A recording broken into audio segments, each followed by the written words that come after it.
All right, let's get it started. So, moving on now to Chapter 8.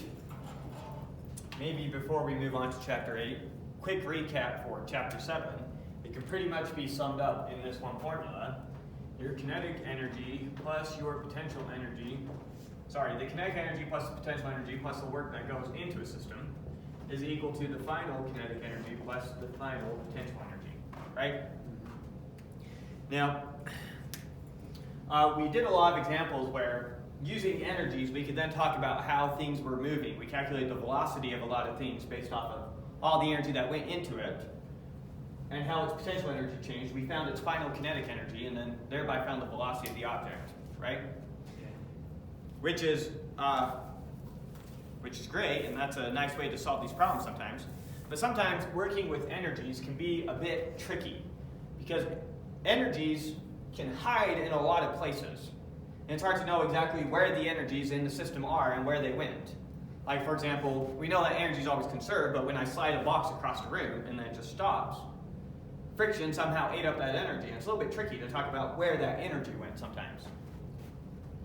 So energy can be a bit tricky when we're talking about velocities. Fortunately, there's another concept that we often use to talk about velocities, and we use it along with energy, but sometimes it's sufficient by itself, and that is momentum.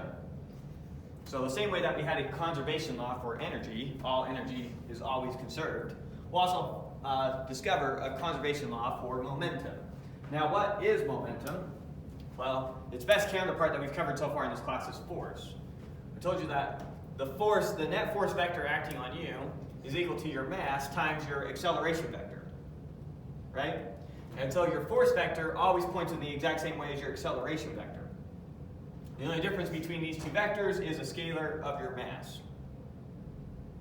Right? That makes sense? Mm-hmm. And so momentum, we use a P to represent momentum.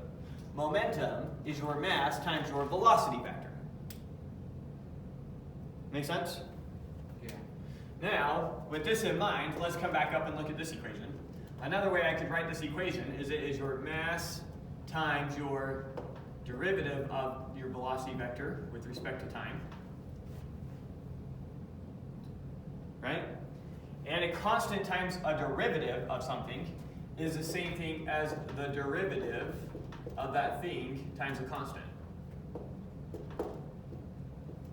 So since m's a constant, I can move it inside the derivative like that. It doesn't change anything. Yeah. And now we see that this is the same thing as the derivative of your momentum vector with respect to time.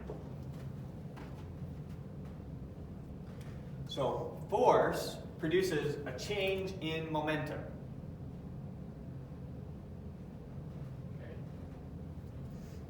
Or your change in momentum with respect to time is a force. It's produced by a force.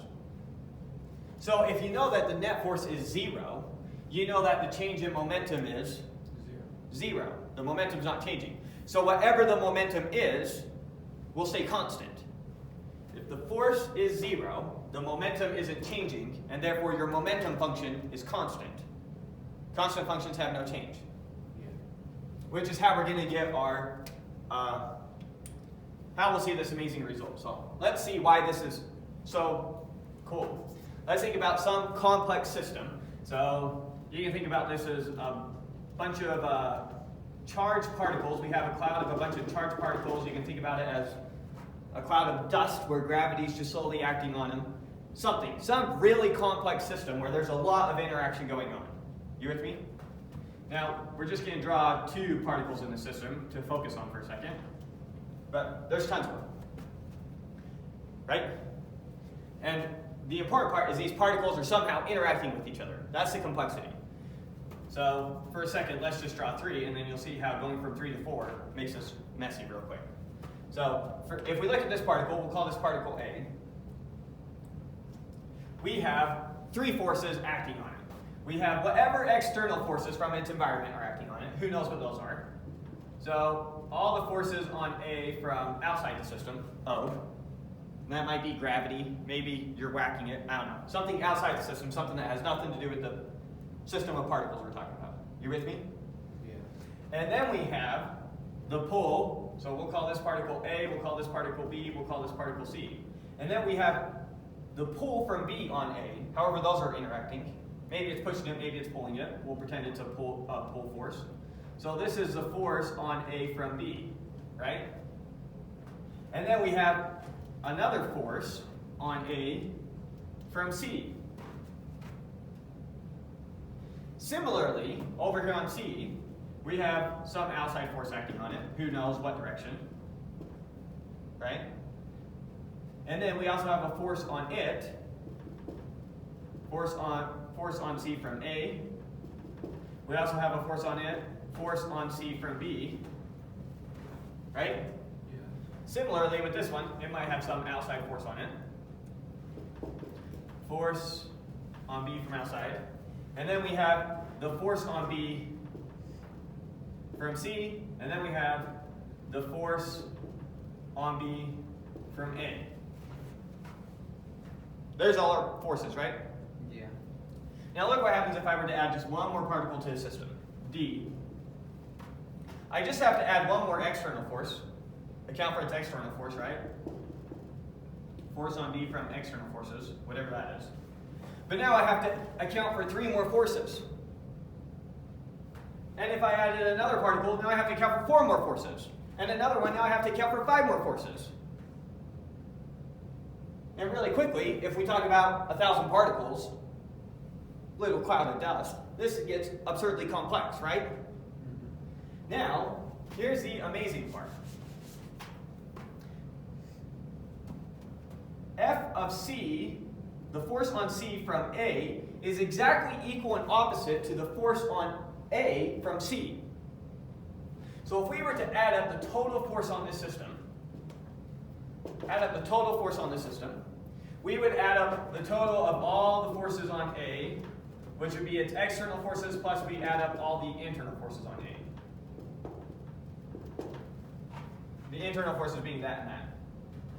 And then we do plus F of B, all the external forces, plus all the internal forces on B. Plus all the external forces on C, plus all the internal forces on C. And the amazing thing is that FA of C is going to perfectly cancel out with FC of A. And FA of B is going to cancel out perfectly with FB of A. They're exactly equal and opposite. And so when I add them together, I get 0. And so I get 0, and so I get 0. And so the total force on the system, then, is just equal to the sum of all the exterior forces. Yeah. Make sense? None of the internal forces matter. So now, go back to momentum. The change in the total momentum of the system. We can talk about the momentum of this particle. It might have momentum this way. That's the momentum at A. And this one might have its momentum this way, and that one might have its momentum whatever way. But since the change in the momentum of the system is equal to the sum of the forces, which is just the sum of the external forces, the sum of the forces coming from outside the system. You with me? Yeah. If the sum of the forces coming from the outside of the system happens to be 0, if there's no external forces acting on the system, if it happens to be 0, then the momentum doesn't change. And the momentum is constant. And so the momentum is conserved. Okay. So if you are talking about a system where no external forces act on the system, the momentum in the system is conserved. Okay. Let me give you an example of a case where this might seem a little bit crazy to you. Imagine I've got some wooden block right here, and it's on a perfectly frictionless surface, and right down the center, I've got a piece of TNT. Something. So this thing's already primed, so it's going to split perfectly in half. So we'll have the exact same mass over here as we have over here. Now, I look at the system before the explosive device, whatever's in there, not TNT, but some explosive device is in there. I look at the system before the explosive device goes off. And are there any forces acting on the system? Gravity, and then the normal force. So the net force is 0. What does that mean? That means, so after a second, when that explosive device goes off, and now we have one mass shooting this way with some velocity, and we have the same amount of mass shooting this way with some other velocity. We'll call it V1 and V2. After that explosion, right? What's the momentum of this block? The momentum of this block, we'll call P1, is equal to m times V1. This is one-dimensional, so we don't need vectors. This will just be negative and this one positive, right? And the momentum of this block, P2, is going to be mass times V2. And I know that m times V1, the momentum of the first one, plus the momentum of the second one, m times V2, has to equal 0. There was no momentum right here. It was a block holding still. The momentum of the system here, P, was 0. No external force acted on this thing. That explosion was completely internal to the system. So the system blew apart. But the total momentum still has to be 0. Which means that this velocity has to be equal to this velocity. If it's a perfect explosion. If it split it perfectly in half. If this mass is the same as this mass. Okay. If this mass were double it, so it splits it so that we have double the mass over here that we had over here, and this is just m, then V2 is going to be twice as big as V1. Yeah. But the momentum is going to be the exact same. The momentum of that perfectly cancels out the momentum of that. The total momentum is 0. Okay. So let's look at a more complex example. You've got a star in outer space. You look at the star. What's its momentum? 0. It's just sitting there. It goes through supernova. Blows up. If you were to go and take every little bit of mass and calculate how fast it's moving, calculate the momentum of every particle that comes off that supernova, and add it all up, the total momentum would come out to 0.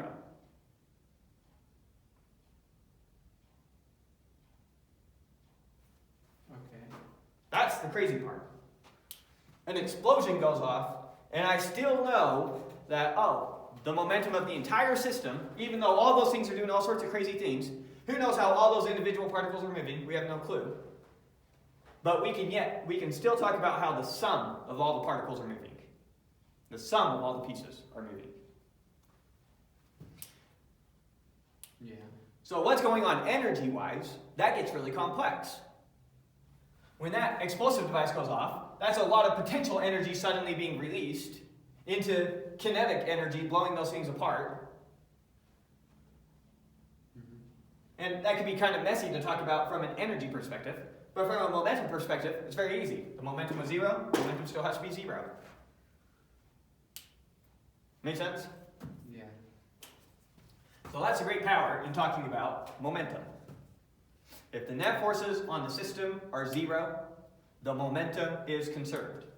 It has to have just as much momentum before some crazy internal event happens as it does after that crazy internal event happens. Because the internal forces perfectly cancel each other out. Newton's third law. For every action, there's an equal but opposite reaction. And that is honestly the big idea of the section.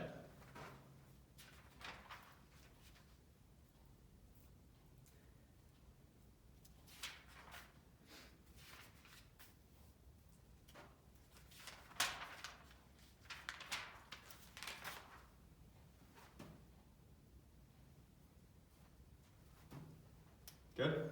Mm-hmm. Okay. So now, point out a couple things here so that we don't get confused. Introduce one more notion. We also have a notion of impulse. Impulse is just a change in momentum. Okay. Now, another way that we talk about impulse is it's a force you apply over some time. Gives you an impulse. It gives you a change in momentum. If I apply a force for some time, that gives me a change in momentum. Notice from this equation, we have F is equal to dP over dt, right? Yeah. If we're talking about just the average force then, the average force, that would be a small change in P, well, delta P over delta T, right? And so that gives me that delta P is equal to that force, that average force,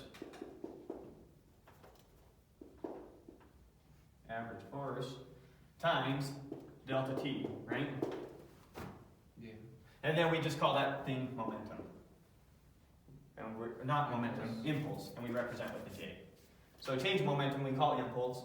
It's one of the few times that we call a change in something that's already named, something by itself.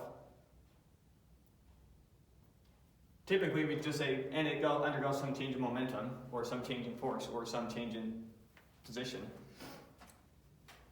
But this is one of the cases where we specifically name it, and the reason we specifically name it is because it comes up a lot. An impulse. When I take a ball and I chuck it at the wall, then for a short period that ball is undergoing an impulse. It goes into the wall where it's experiencing a force and it shoots back out for some small time. And we've done things where we calculated the impulse an object underwent, the average force it experienced if it made contact with this wall for 2 seconds. Something like that. Or it wouldn't really be 2 seconds, it'd be like a tenth a second. But So we've already seen problems like that. So impulse then is going to be your average times your displacement, or we'll just say the force times your change in time, is where that's coming from. Okay. But impulse is just a change in momentum.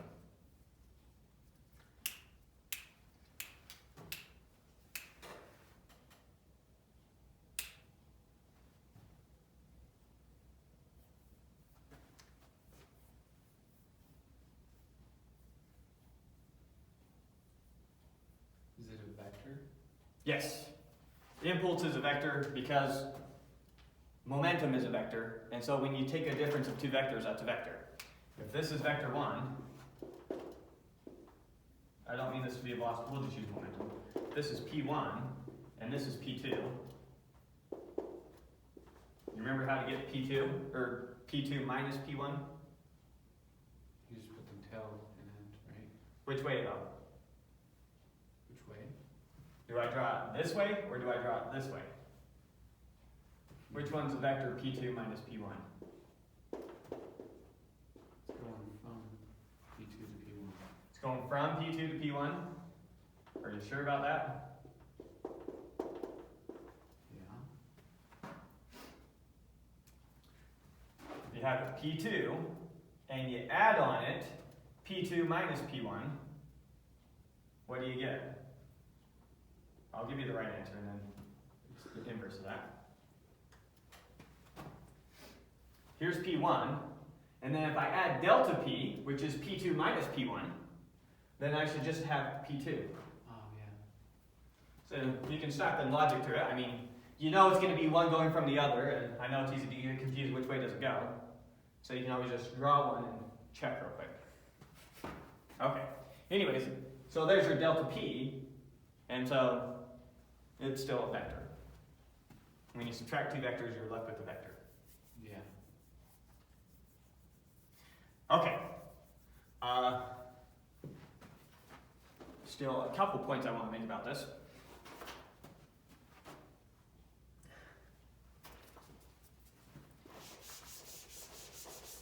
Right over here.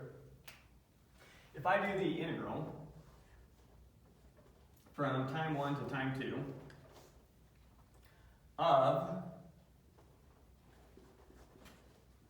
dp dt, well, no, that's fine, with respect to t. Let's think about this for a second. When I integrate a derivative of a function, Yeah. then what's that going to give me? The derivative of a function.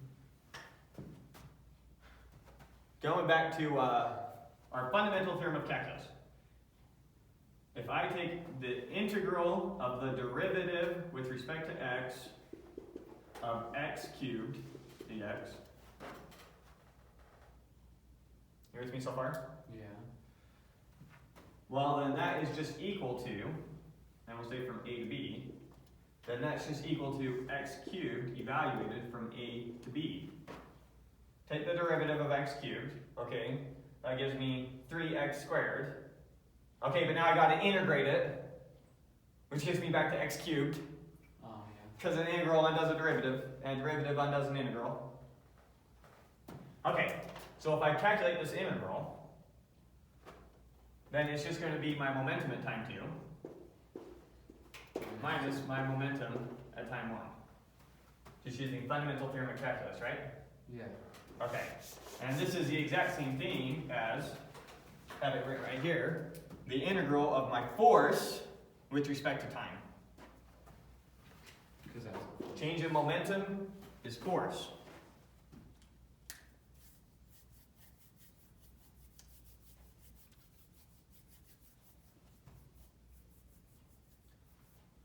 So let me write that right here because I want to write something just like it underneath to make something very clear.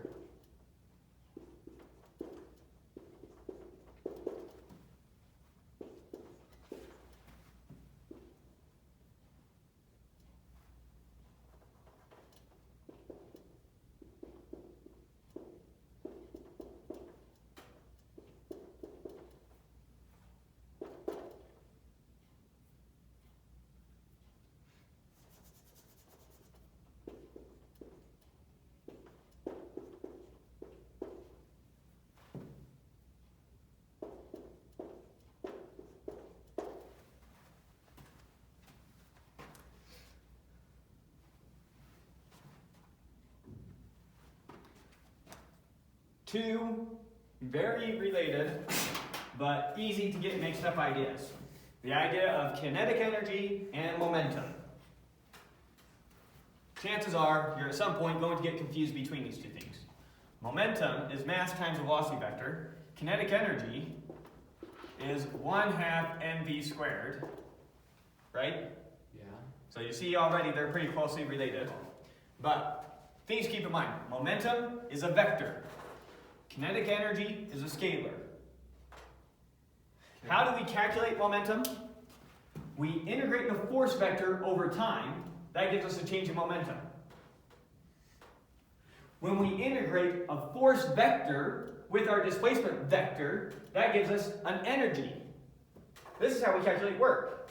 We integrate force across some distance. Integrating force across distance gives you energies. Integrating force across time gives you change in momentum. Momentum is when you integrate force across time.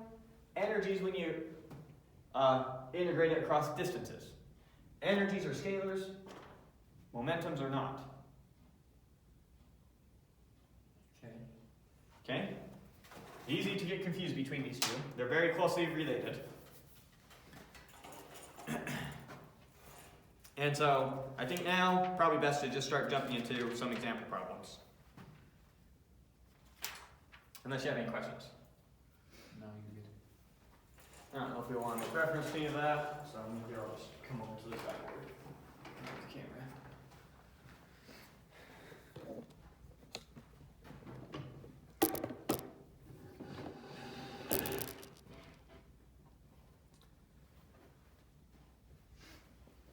Okay. So, let's see, first example. Consider again the race described clear back 2 chapters ago between 2 ice boats on the frictionless frozen lake of mass M1 and mass M2. Okay, so we've got 2 boats on a friction, they're ice boats. So they got the blades coming down. And we got another ice boat. It's got the blades coming down. They've got their sails to help them catch the wind. One of them has mass M, another one of them has mass 2M. And let's see what was going on. The boats start from rest and cross a finish line at distance S away, experiencing a constant horizontal force F from wind. Which boat crosses the finish line with greater momentum? Okay, so first off, here's S, the displacement. What we have going on in this problem is both of them are experiencing the exact same force of wind blowing on them. So they both are experiencing the exact same force. The big difference is this boat only has mass m, this boat has mass 2m. Okay. And I think the first question was, the question from the chapter 2 chapters ago, was when these boats cross the finish line, so the finish line is exactly s meters away, which of those two boats has more energy? Kinetic or potential? Total energy. There isn't any potential energy in this system Oh, yeah. because they're just sliding across the floor. So it's just kinetic energy. But so one of them has 2m as its mass, one of them just has m as its mass. The wind blows them, they cross the finish line. Which one do you think crosses the finish line with more energy? Or is it the same? The 2 meet mass? You think this one has more energy? Yeah, 'cause it takes more to get there. Because it takes more to get there. It takes more to get there means it takes it longer to get there, right? But work, in this case, the work, since it's a one-dimensional problem, is just going to be the magnitude of force times s for both of them. Right? So they're going to be the same. So they're going to cross with the same energy. They'll have different velocities, but they'll cross with the same energy. So we know that 1/2 mv1 squared, the velocity that this thing has when it crosses, here's its energy, is equal to the velocity or the energy this one has when it crosses. 1/2 mv2 squared. Yeah. Good? Mm-hmm. Now, what they were asking for is which of these two boats crosses the finish line now with more momentum? Do you think one has more momentum than the other? Do you think it's the same? Remember, momentum is mass times velocity. And intuitively, you know, this one's going to cross with the higher velocity. This one's going to cross with the higher mass. Which one do you think is going to have more momentum? Will be the same. Would be the same. No.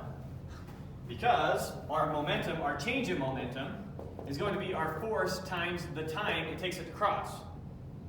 It's going to take longer to push this one across than this one. So this one experiences a force longer. So it has more. So it's going to have a bigger change in its momentum. Its momentum goes from 0 to something. Its momentum goes from 0 to something. So this one better have more momentum. But let's actually calculate it to make sure. Okay. Why are you doing impulse? Huh? Why are you doing impulse instead of momentum? Oh,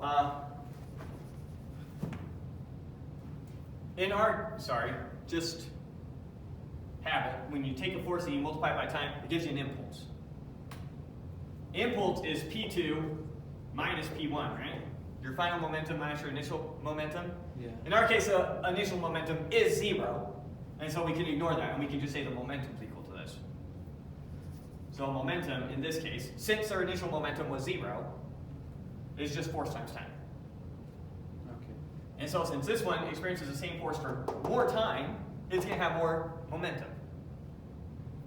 Make sense? Mm-hmm. Okay. And so let's calculate these real quick and make sure that that's actually the case. So I know that they cross the finish line with the same, 2m here, right?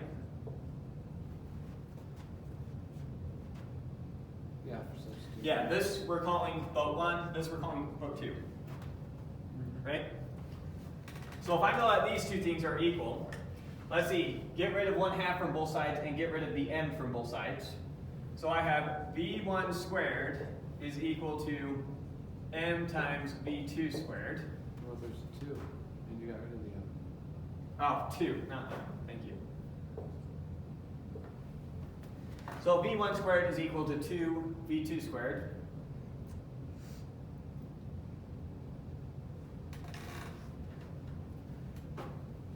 So v1, let's just write what v1 is then.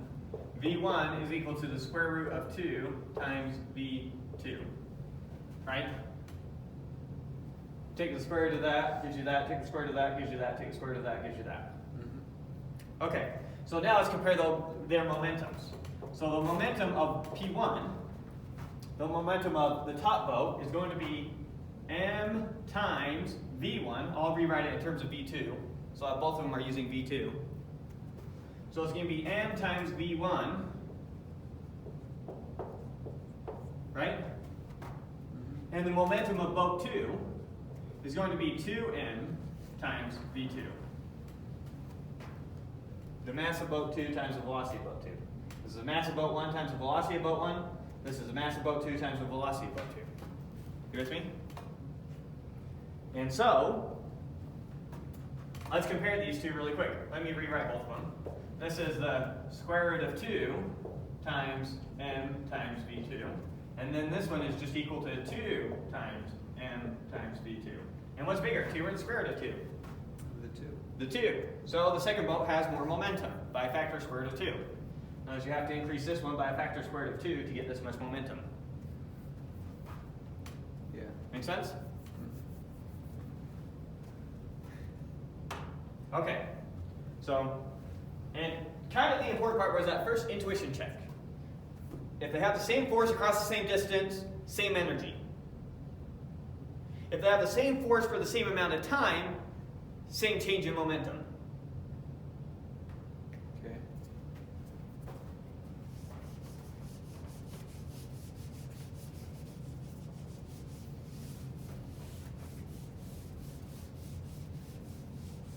And probably should have specified there a little bit.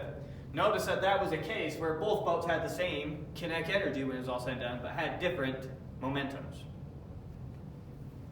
So it is possible to change the system so that in the end they both have the same, two objects have the same kinetic energy, but not the same momentums.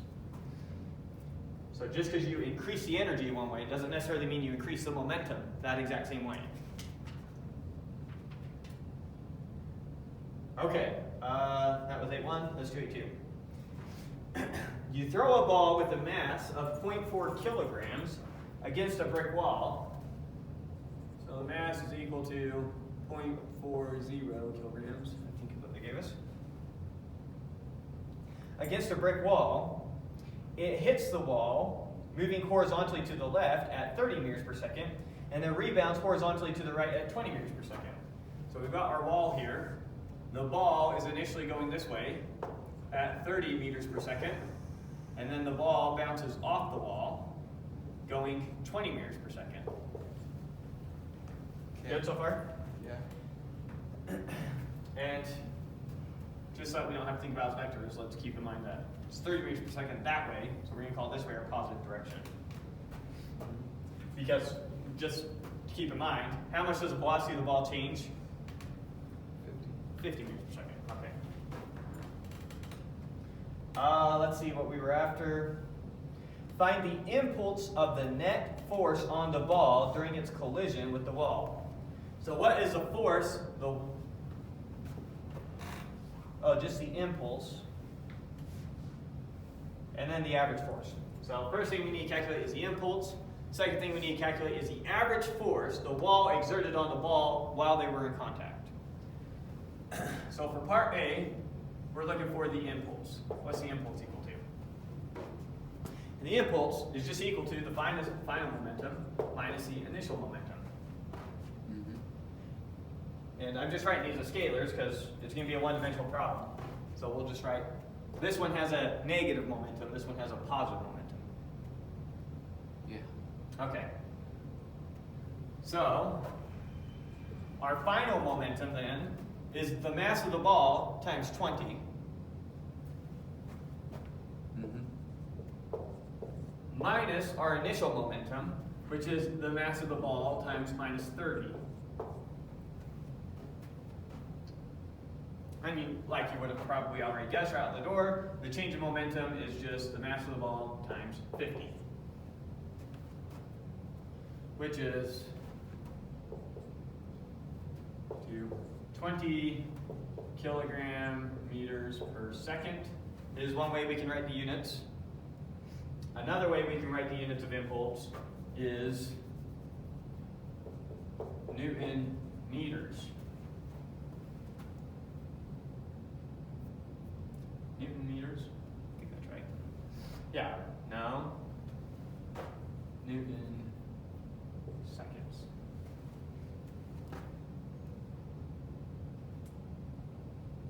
because it's a force times the time. That's one way to think about it. Where's the time in that? Where's the time in this equation? Yeah. Momentum is calculated. We can calculate momentums by doing force times time. That's one way to calculate momentums. Another way to calculate momentums is mass times velocity. So it's the same thing as kilogram meters per second. In this case, it makes more sense to write it this way than this way. I'm just showing you both units. These are identical because the Newton is kilogram meters per second squared. It's a mass times acceleration is how you get newtons. Then if I multiply that by seconds, seconds and seconds cancel out, we're left with kilogram meters per second. Okay. So identical units, just in case you see it one way and then the other, which you will, because typically when we talk about impulse, we talk about it as newtons times seconds, because you usually calculate with the force times the time, but it also makes perfect sense to call it kilogram meters per second. Same thing. And in this case, I'll do it this way since we calculated it through a difference of momentums. Good? Mm-hmm. We don't have a special name for the unit we use, so. Anyways, so that was a momentum. Now B, if the time of contact is equal to 0.010 seconds, comma, find the average force that the wall exerted on the ball during that time of contact. So we're saying the time that the ball was in contact with the wall was just 1/10 of a second.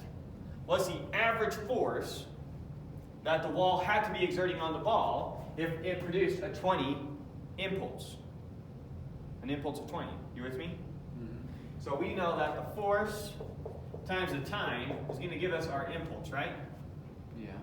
And so our force is what we're looking for, times our time is 0.010, or 0.01. We'll just remember two significant figures when we're set done. 3 or 2? Just two. Why is it 2? This one, Yeah. 0.0. that leading zero counts as a significant figure. Write the number in scientific notation. In this case, that'd be 1.0 times 10 to the minus 2. That's how we would write it. And you only need two significant figures to write it correctly in scientific notation. So that leading zero goes away. Okay. But that zero, the only reason that they put that one there is because they're saying we know that's zero. Don't you know the other one's 0? You know this one's zero, but that one's just acting as a placeholder. This zero is actually giving us information. Just like if we had a 1 here, that's actually giving us information. They're saying we measured it and it came out to 1. They're saying we actually took the time to measure that one and it came out to 0. So if we did, because think about if you measure something and you measure that it is exactly, you measure it to be 2.7 meters. You with me? Okay. Well, that is 0.0027 kilometers. Notice that those zeros are not contributing to anything except the placeholder. That's just converting between units. That's all those zeros represent. It's the 2 and the 7 that was the actual number you measured. And if you measured it and you said it actually came out to 2.0 meters, then we need to stick a 0 there to keep track of that information. But these zeros are just conversion. Okay. Make sense? Yeah. So it's useful, once again, to always use scientific notation because it makes it very clear. If you just did 2.0 times 10 to the whatever meters, then you're making very clear what your significant figures are. Yeah. Anyways, so yeah, this is a two significant figure problem, and then we'll ignore things after that. Okay, so your force times your time gives us our impulse, 20, right? Mm-hmm. So our average force then is equal to Just 2,000? 2,000 newtons. I hope. 2,000 newtons. Make sense? Yeah. All right, moving on to a two-dimensional problem. Oh, fun. soccer ball has a mass of 0.4 kilograms. Okay, that's the same. That was nice. Soccer ball has a mass of 0.4 kilograms. Initially, it is moving to the left at 20 meters per second. So initially, the ball is moving this way. We'll just stick an M in there. Drew that terrible. So initially, the ball, let's draw that on top for the initial. Draw the picture here. So here's our ball. Initially, it's moving this way at 20 meters per second.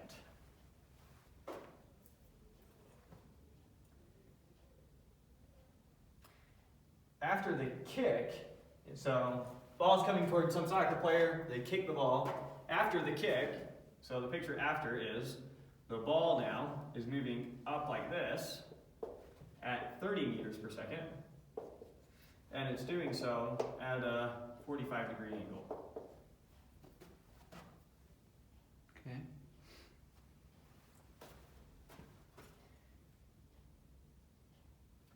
After the kick, it is moving upwards and to the right with a speed of 30 meters per second.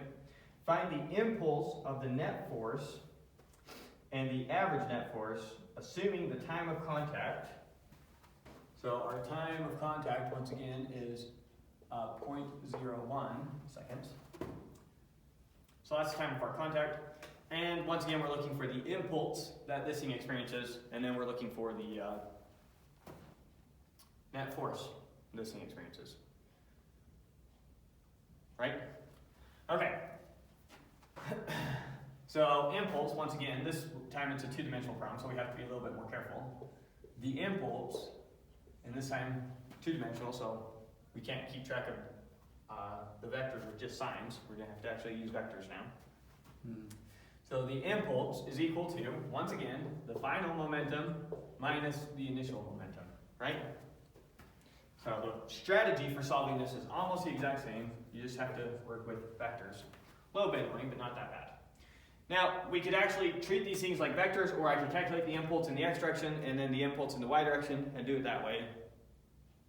Those are how we do it. So you do x and y, the impulse in the x direction, so now it's just a scalar. Because j, remember that this vector is ultimately just a two-dimensional vector, j sub x, j sub y. Yeah. And similarly, that's going to be p2 of x, p2 of y, p1 of x, p1 of y. Anyways, so this one is going to be p2 of x, and now we can treat it as just a number, and we'll use signs to talk about if it's going to the left or to the right, minus p1 of x, and similarly, maybe we'll write it here, j sub y is going to be p2 sub y minus p1 sub y, right? Okay. Okay, so let's calculate those. So j sub x then is equal to our final velocity in the x direction. I'm going to pick that way to be positive, maybe draw a little coordinate system here. We call that my x and that my y, right? So this one's going to be negative 20 meters per second. Yeah. Okay, so in the x direction, my final momentum in the x direction is what? It's just going to be your cosine of 45. Right, so it's going to be m times 30 times cosine of 45. Yeah. And then we're going to subtract from that m times negative 20. So I'm going to do plus m times 20. Good? Mm-hmm. Similarly, in the y direction, this is equal to what? It's just m times the sine. M times 30 times the sine of 45. And initially, we didn't have any momentum in the y direction. Okay. So then this comes out to some number.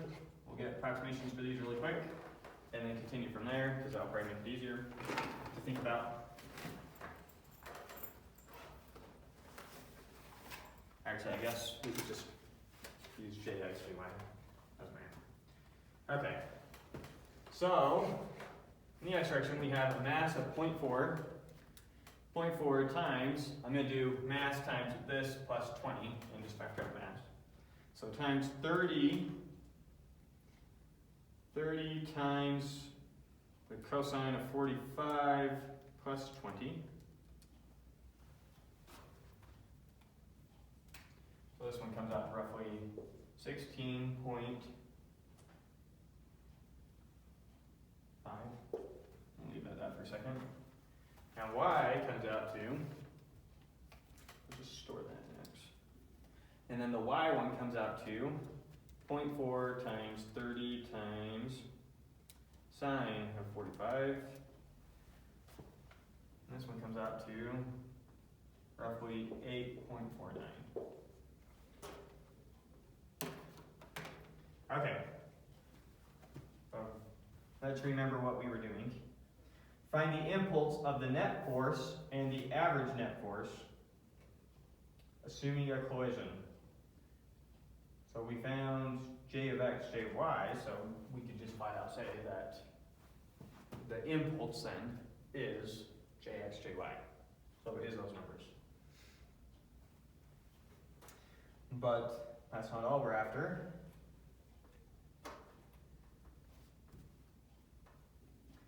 The impulse components are that, the average net force.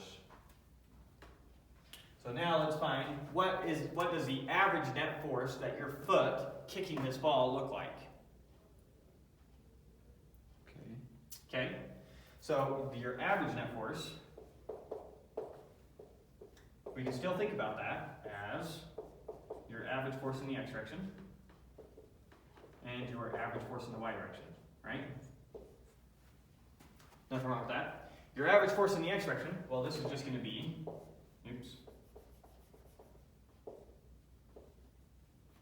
this is just going to be j sub x over the time. And this one's just going to be j sub y over the time. For your average force, right? Does that make sense? Your average force in the x direction times your time gives you your impulse in the x direction. So your impulse in the x direction divided by your time gives you your average force in the x direction. Yeah. Make sense? Yep. So they actually want us to find the magnitude and the direction of it. They don't want us to write it as a vector. So we're going to calculate the magnitude and direction of this thing, because that's what they want. So the magnitude of that force, F average, then is going to be the square root of j sub x over t squared plus j sub y over t squared, square rooted, right? Yeah. Or in other words, the average x squared plus the average y squared. And then our angle theta that this thing is at is going to be equal to the arctangent of the y over the x. Maybe write this whole thing out so that you can see all the canceling. So just keep it really simple. F average in the y divided by F average in the x. But that's going to be the arctangent of our impulse in the y direction divided by time all over our impulse in the x direction divided by time, which is going to be the arctangent of just our impulse in the y direction divided by our impulse in the x direction. I was going to skip to that, but maybe that was better to spell it out. Okay, so now we can find our magnitude of this vector. The magnitude of it is going to be, we have j sub x divided by t squared plus j sub y divided by t squared, square rooted. And that gives us 1650 newtons. Let's see how many significant figures we have here. Oh, I did something wrong.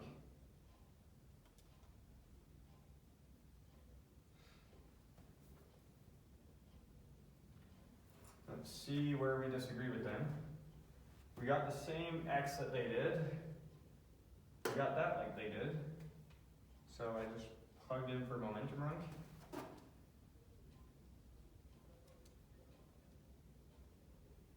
Ah, I have the wrong value there.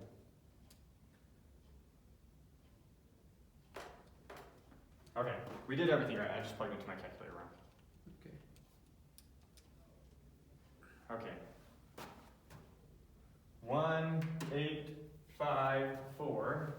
So when you plug it into your calculator, it comes out to 1854 newtons. Since they only do two significant figures, they write it as 1900 newtons. Okay. And then for the angle, we just take the arctangent. So the arctangent of our y divided by our x gives us 27 degrees.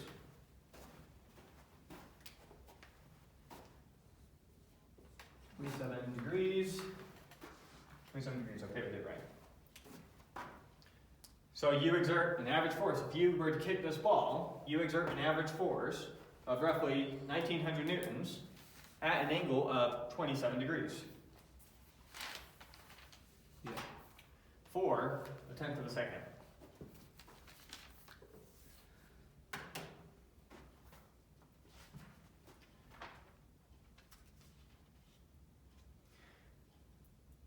Okay, let's think about recoil in a gun.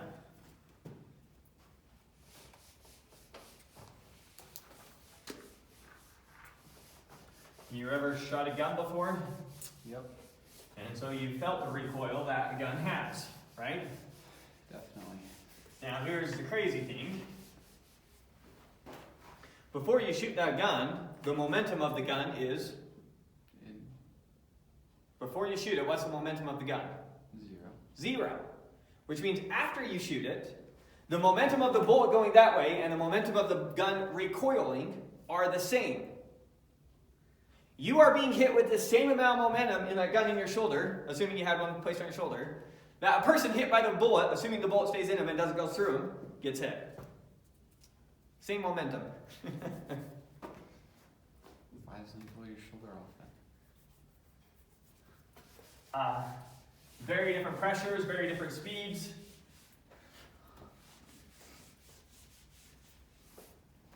Because think about this. Imagine I took a fairly big ball and I throw it at you with the speed of, I don't know, a couple meters per second. It's a fairly big ball, but I throw it at you slowly. You catch it. It's a lot of force to stop it, but you catch it, right?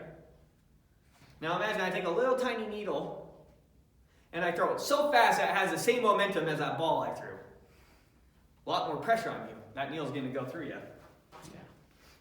So that's why the gun doesn't just kill you.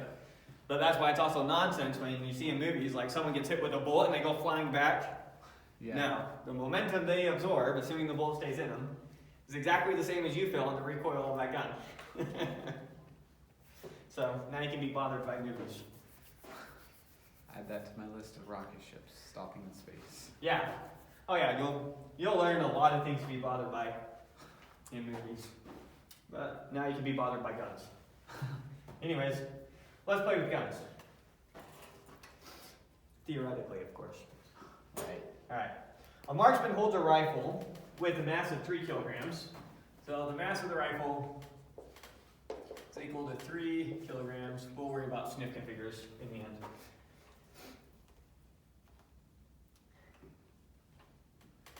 And he holds it loosely so it can recoil freely. He fires a bullet. The mass of the bullet is 5 grams. So you're going to shoot a bullet, and the mass of the bullet is 0.005 kilograms, or in other words, 5 grams. Mm-hmm.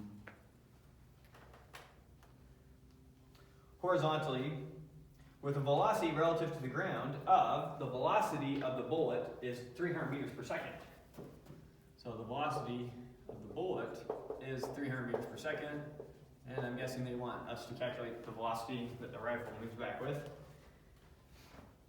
What is the recoil velocity of the rifle? What are the final momentum and kinetic energy of the bullet in the rifle? So we're going to calculate the momentums and velocities of everything. I don't know if we really need a picture of this. I think you get what's happening. We've got some gun here, and it shoots some bullet that way. So the gun is going to move with a small velocity that way, right? Mm-hmm.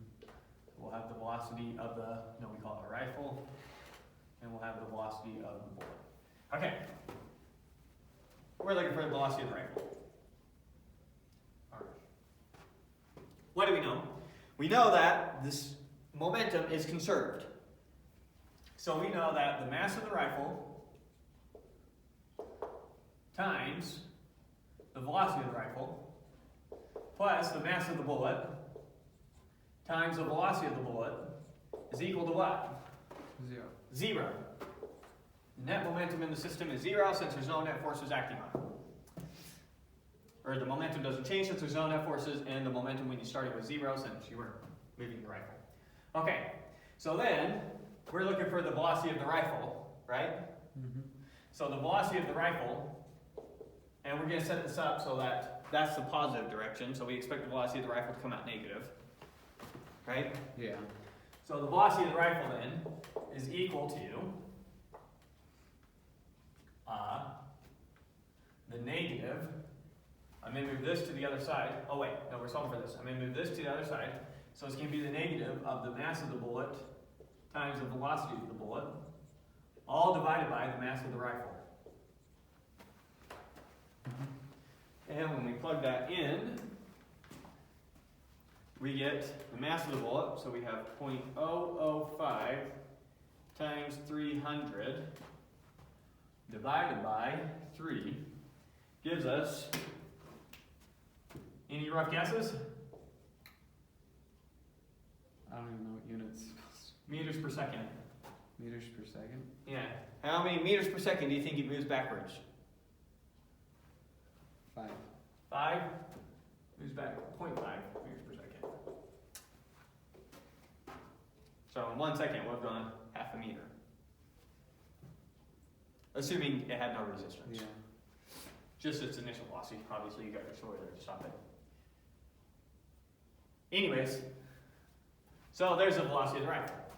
Velocity of the rifle is 0.5 meters per second, which, same momentum, but one's drastically more dangerous than the other. Yeah. Okay, so now they want us to calculate the kinetic energy of each of these. So the kinetic energy then of the rifle, which one do you think is going to have more kinetic energy?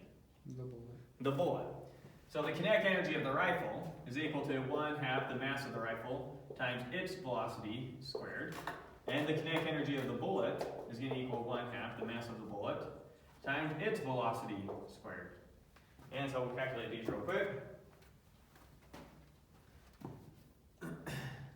So for the rifle, we have 0.5 times the mass of the rifle, 3 times 0.5 squared is 0.375 joules. Let's look at this one. We have 0.5 times 0.005 times 300 squared is 225 joules.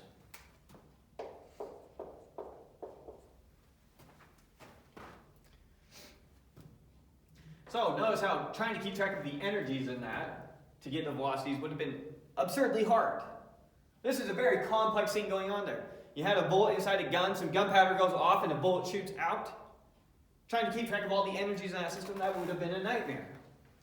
But since momentum is conserved, that was absurdly simple to calculate how fast the rifle recoils. Or if you knew how fast the rifle recoiled, you could have calculated the velocity of the bullet. So let's make sure we didn't mess anything up. Velocity of the rifle, 1/2 meter per second in the negative direction.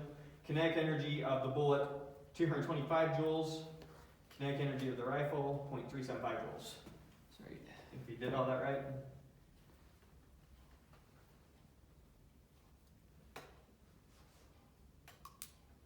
Okay, next one.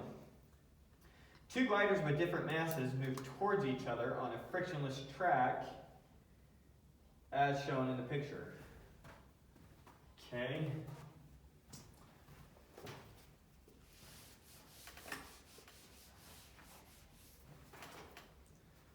So I've got two gliders sliding towards each other.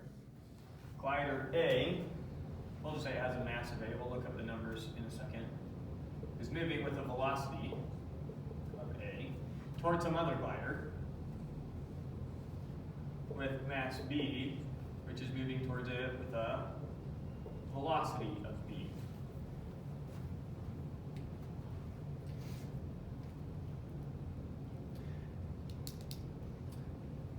after they collide, glider B has a final velocity of that. Okay, so this is the velocity of A initially, and B initially is that. So these two things, we know their masses, we know their velocities. They're going to collide with each other and bounce off each other. Okay. We know the velocity VB2, we know the velocity of this thing when it's going back. We're going to find the velocity of this thing when it's going back. You see a scenario? Yeah. So initially they're moving like that. After their collision, we're going to have BA2 probably moving this way. I don't know, could still be moving that way. Like if this is way bigger than this thing, and it goes and hits that thing, it's just going to hit that thing off and keep going that way. Yeah. So I'm not sure if this is moving that way. And I'm also not sure if this is moving. I think I am sure that this one's moving the other way. I think it probably just that. B2. 2, thank you. Right? Okay. So,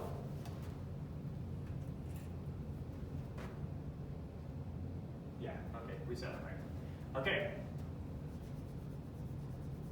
So we know that these gliders are gliding towards each other on a frictionless surface.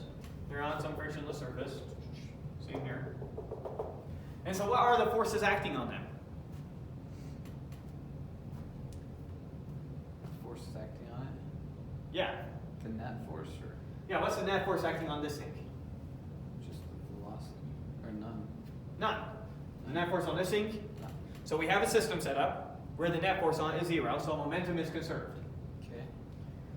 So whatever the momentum is, P1 of this system is going to be MA times VA1 plus MB times VB1. Whatever that momentum is, has to be the momentum down here. So in other words, this is going to be equal to MA times VB, or VA2, plus MB times VB2. Right? Yeah. Now they give us all the numbers except for VB2, that's what we need to calculate. So let's calculate that. So VB2 is equal to, let's see, we're going to have MA times VA1, we're going to subtract this to the other side, right? So we're going to have MA times VA1 minus VA2. So that was moving this one term to the other side. So this term and this term are right here, right? Plus, we still need this term. MB VB1. And then we need to divide the whole thing by MB. Right? Yeah. Okay, so now it's just a matter of plugging in the numbers. And so, let me call this way the positive direction, this way the negative direction. So that's a positive number, that's a negative number, that's a negative number, and hopefully it comes out positive. So MA, the mass of A was 0.5 kilograms times the velocity of A. It initially had a velocity of 2 meters per second. And then, oh shoot, we're looking for the velocity of A, not the velocity of B. So we know this, this, and this. We don't know this. All right. So velocity of A2 then is going to be the mass of B, B, B, A,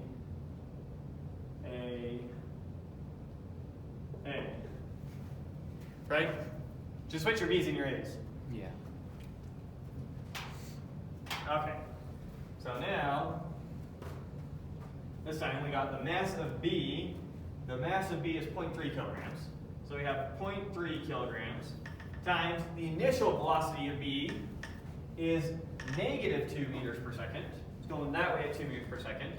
The final velocity of B is that way 2 meters per second. Okay, so let's simplify then, since that whole term goes to 0. So it turns out this is, oh, it doesn't go to 0. Those are both negative.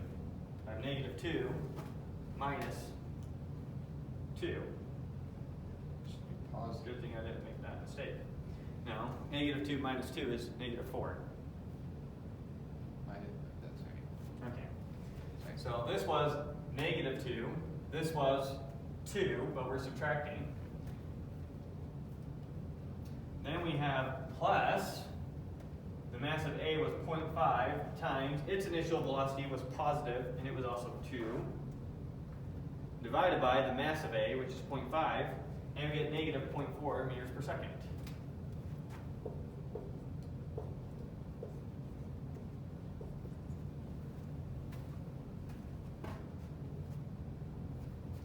Maybe put numbers in here now. 0.5, 0.3.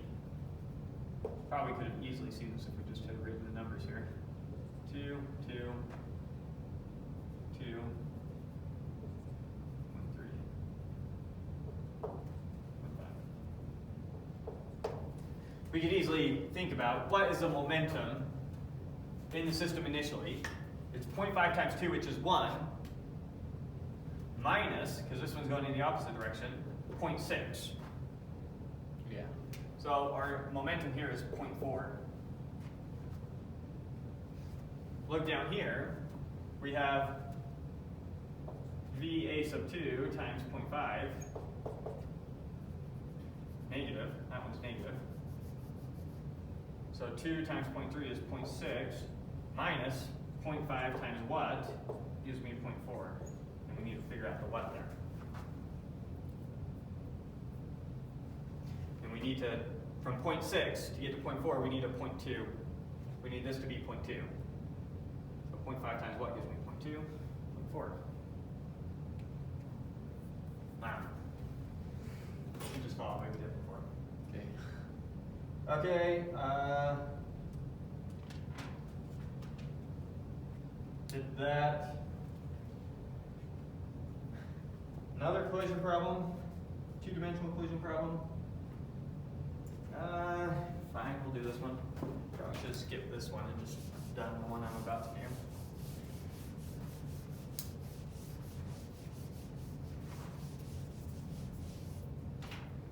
Okay.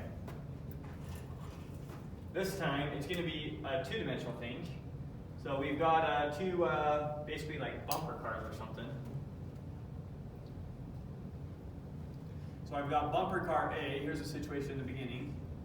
Bumper car A is moving with velocity VA1 this way towards bumper car B, who's just sitting there. After the collision,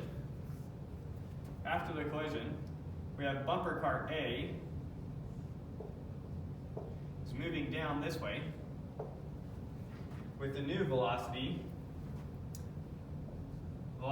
of A2 at some angle. I don't know if we know the angle, they just call it beta, so we'll just call it beta. And bumper car B, after they got hit, they're now moving up at some angle they call it alpha, with some velocity VB2. And these are vectors now. We can't just keep track of it with signs. We're going to have to deal with the two-dimensional problem. But you see what's happening, right? This thing goes and collides with that, and then they separate off like that. One going up, another one going down. And B is not moving. B initially wasn't moving, but now it got whacked. Make sense? So, our job is to calculate, I'm sure, the final velocities of these things. Should have said M sub A, mass of A, mass of B, mass of A, mass of B. I don't know why I drew these so far apart. At least now my whiteboard space. So here's what was before. We had MA moving towards some mass MB, and a short time after, that's what it looked like. This is velocity A1, velocity B1 is obviously 0. So let's write the numbers that we know. We know the mass of A is equal to 20 kilograms. We know the mass of B is equal to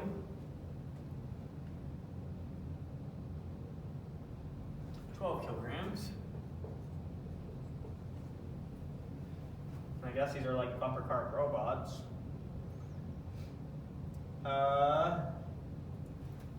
This velocity, the A1, is equal to 0, so it's moving 2 meters per second in the x direction. And we know that velocity of B at 1 is equal to 0, 0. It's not moving, right? Yeah. Do we know the angles? We know that after the collision, robot A moves at 1 meter per second in a direction that makes alpha 30. So I know VA2, I know the magnitude of it is, well, we'll just try it this way. VA2, I know is equal to, so I know that this arrow has a magnitude of 1 meter per second, and I know that beta is equal to 30 degrees. Oh, alpha, wrong robot. Good thing I looked at the picture. That's why I hate when I use pictures. Just give me numbers. A, I labeled them different than they do. Okay, this one's A afterwards, so A goes up, B goes down. Oh. So this is B, this is A. Okay, A goes up, B goes down. VA2, so we're talking about this one. It has a speed of 1 meter per second, where alpha is equal to 30 degrees, right? Yeah. So, in the x direction, its velocity then is going to be The cosine of 30. just cosine of 30 degrees, and then sine of 30 degrees in the y direction, right? Mm-hmm. So that's that vector. And then we need and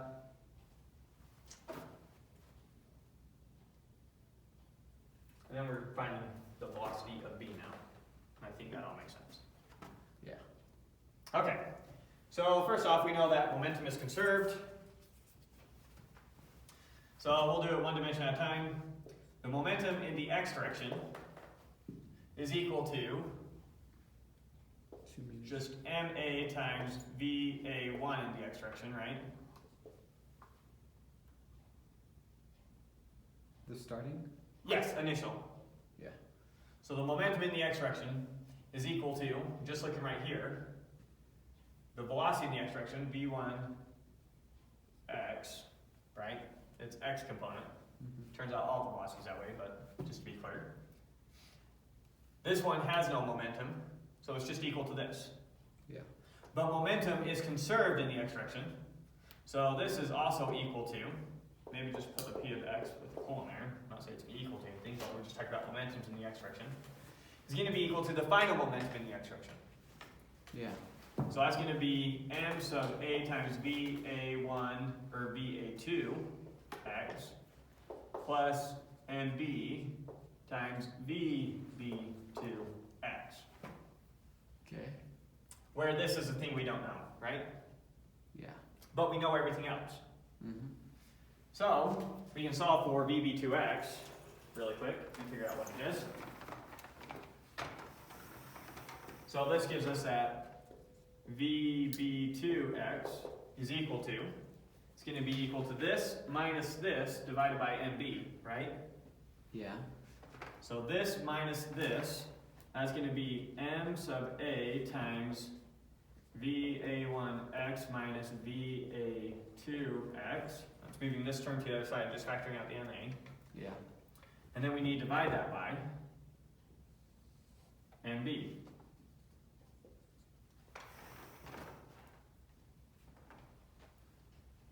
Simple. So that will give us our component in the x direction. We also need our component in the y direction. So when we look at our momentum in the y direction, we know that it is 0. Momentum in the y direction is 0, therefore here the momentum in the y direction has to be 0. Okay. So I know that 0, momentum in the initial one, is equal to our momentum here. We have ma times va2 in the y direction plus mb times vb2 in the y direction, right? Mm-hmm. And so, once again, it's vb2 in the y direction that we don't know. So vb2 in the y direction is going to equal ma, all negative. Negative MA. Yeah, put negative there. ma times va2y all over mb. Yeah. So we'll calculate both those real quick. So ma was 20. That's 2. 20 times our velocity in the a direction was 2 positive, minus va2 of x is just cosine of 30. We'll just plug cosine of 30. It's easier to write than root 3 over 2. Yeah. All divided by the mass of b, which was 12.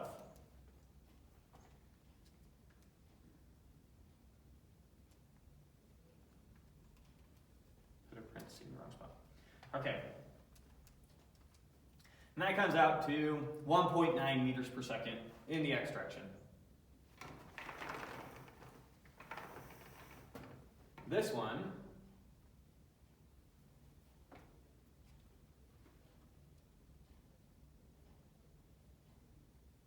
that's right. This one, really quick, we'll calculate. We have 12 times our velocity in the y direction there is sine of 30, divided by the mass of b, which is 20, gives us 0.3. 0.3. So this velocity came out to roughly 1.9 meters per second. This one came out to roughly 0.3 meters per second. Negative 0.3, sorry. It's going down. Yeah, so the velocity of b at time 2 is equal to 1.9 meters per second, comma, 0.3, negative 0.3 meters per second. I don't know why I put the units in there. But they're going to have us calculate the magnitude. So VB2, its magnitude then, use Pythagorean theorem, right? Yeah. So we have x squared plus y squared all under the radical. Gives me, still comes out to 1.9 meters per second. And now the angle that it's moving at, beta is going to be the arctangent of the y component over the x component. And then make the angle negative. So y divided by x, taking the arctangent, we get 9 degrees. So negative 9 degrees, 9.0 degrees. If we did that right. No, we didn't. Okay, we got the y velocity correct. Oh wait, we got the x velocity correct. Messed up on the y. Oops. Check out x, we got that. And y, we got 0.3, which we shouldn't have. So our y velocity we messed up on. So, probably just made an obvious mistake. The velocity of v2 in the y direction is equal to negative the mass times velocity over the mass of b. So this should be equal to negative 12 times. Mass of A is 20. Thank you. That's exactly why I did wrong. That's why I gotta sometimes just write it out so that you can see my mistake. Okay, so we have 20 times the velocity of A in the y direction was sine of 30, divided by 12 is equal to 0.8333. Okay. So negative 0.83 meters per second. Okay, now when we use the Pythagorean theorem, oops, I don't know if I stored that. That store in x, there we go. Go back to my Pythagorean theorem.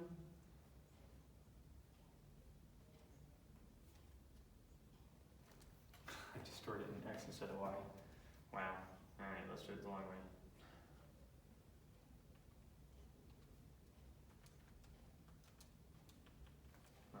No, so I need that number, however it was. Okay, stop making mistakes. Square root of x squared plus y squared is equal to 2 meters per second. 2.1, yeah, if we round it 2.1. Okay, so we got that right. 2.1 meters per second. Beta, if we take the arctangent of our y divided by our x, we get 24 degrees. So minus 24 degrees. Okay, now 2.1 minus 24 degrees. Okay, now we get it right. Why So is yeah, it plug going? in the right masses. Why is it going faster than the original velocity? Like, how do you hit B when it's not moving and make it go faster than you were moving? Exactly. So only the momentum is guaranteed to be conserved.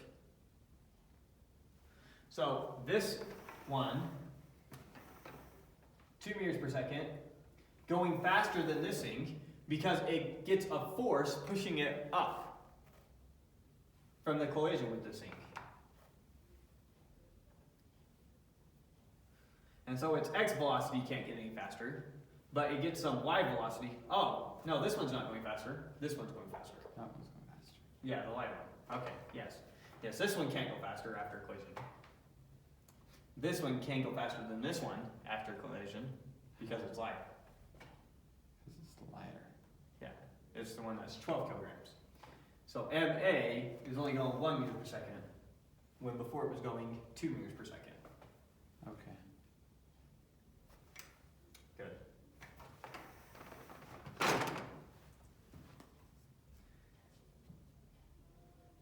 All right. Let's see the next one. Okay, so now we need to talk about 3 types of collisions. We can move back over here. Don't think we need to reference this stuff anymore.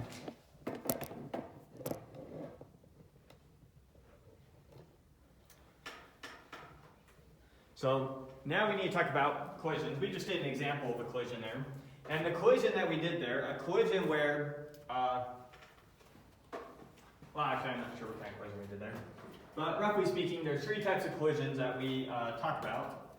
We talk about elastic collisions, inelastic collisions, and then completely inelastic collisions. Elastic. Elastic. So think about like an elastic ball.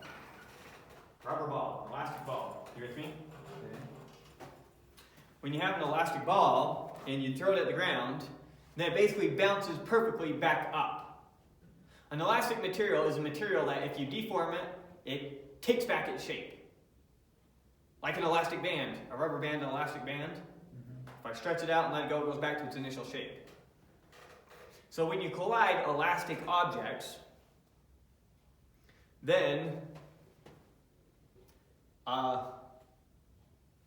so when we talk about elastic collision, it's elastic objects like that that completely take back their shape. And with elastic collisions, then they're usually going to perfectly bounce apart like that, right? Like 2 billiard balls hitting each other. That's a pretty good example of an elastic collision.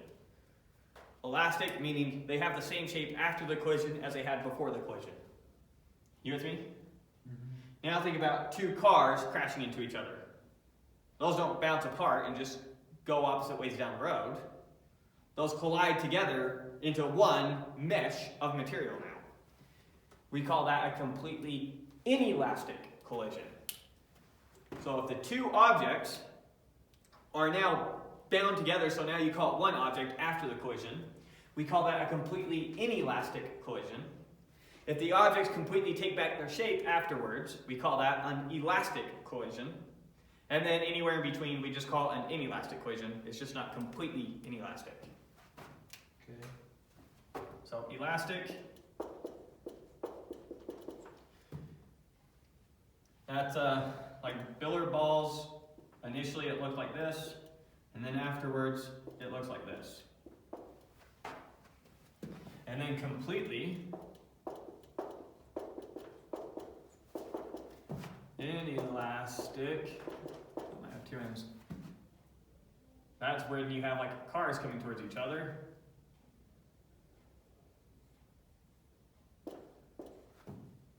Too much work. Not going to draw four cars. You got cars coming towards each other like this, colliding towards each other. Maybe this one was a lot bigger than the other one. And afterwards, you got some super big thing now moving that way, or something like that. They somehow combine into one mass now, one object. Okay. So elastic and then completely inelastic, those are the two we're typically interested in. Elastic, or inelastic, is just somewhere in between. It doesn't completely get in its entire shape back, but they're not now one single object. Yeah. That would be like, I don't know, if I had some Play-Doh here and I punch my fist into the Play-Doh. The Play-Doh's going to deform, but it's also going to go flying. That's an inelastic one. Those ones are harder. If it's elastic or completely inelastic, those are the ones where it's easier to work with. So those are the two we're going to talk about.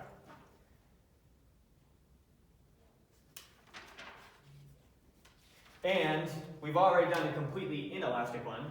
When we did the two gliders, went and bounced into each other and bounced off. Completely inelastic. Or sorry, we did elastic collision already.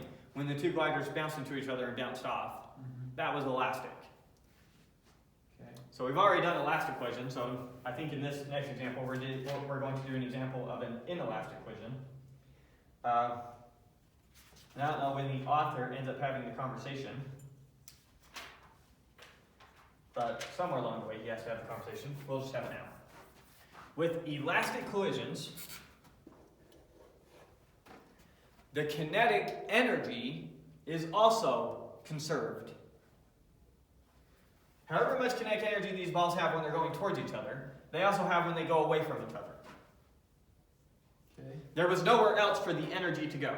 Those balls didn't move up, those balls didn't move down. They were just moving in the XY plane, assuming completely frictionless.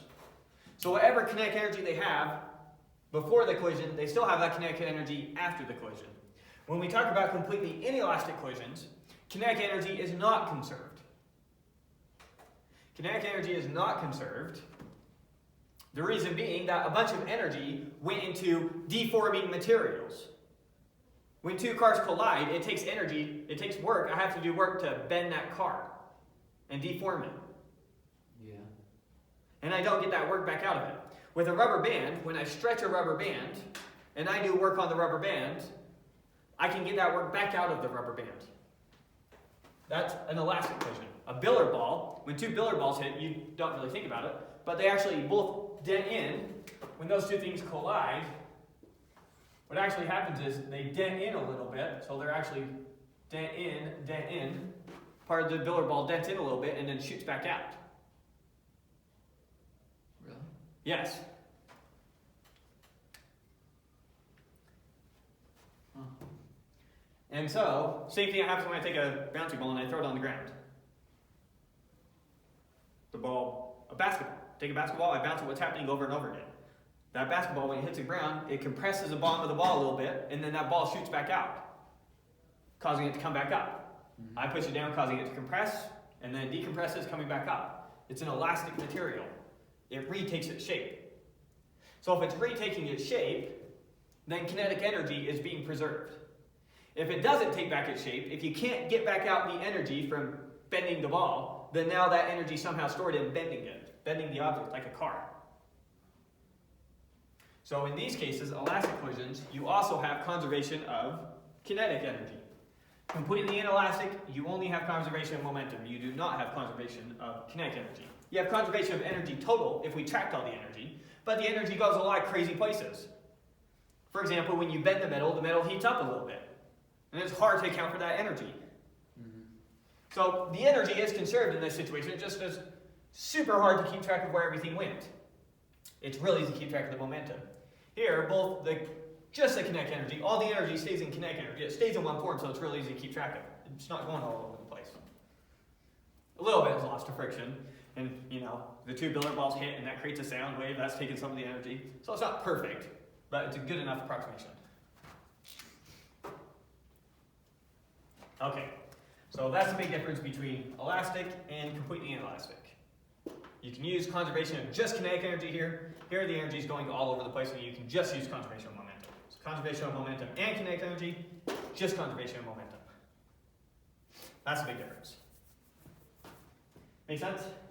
Yeah. So let's do a really quick one with a completely inelastic collision. And the scenario we're setting up here is we're going to have two gliders hit each other, but now we put Velcro on the gliders, so when they come into contact with each other, they stick. And they can't bounce apart. You see what I mean? Yeah. And so we're going to do a scenario like that with the two gliders gliding. Again, completely frictionless surface. So I have glider A, and it has a mass of A, and it's got one end of the Velcro here. Maybe it's the one with all the plastic hook things. Then we got mass B here, and it's the end of Velcro with all the stringy pieces. This one's going to move with the A towards it.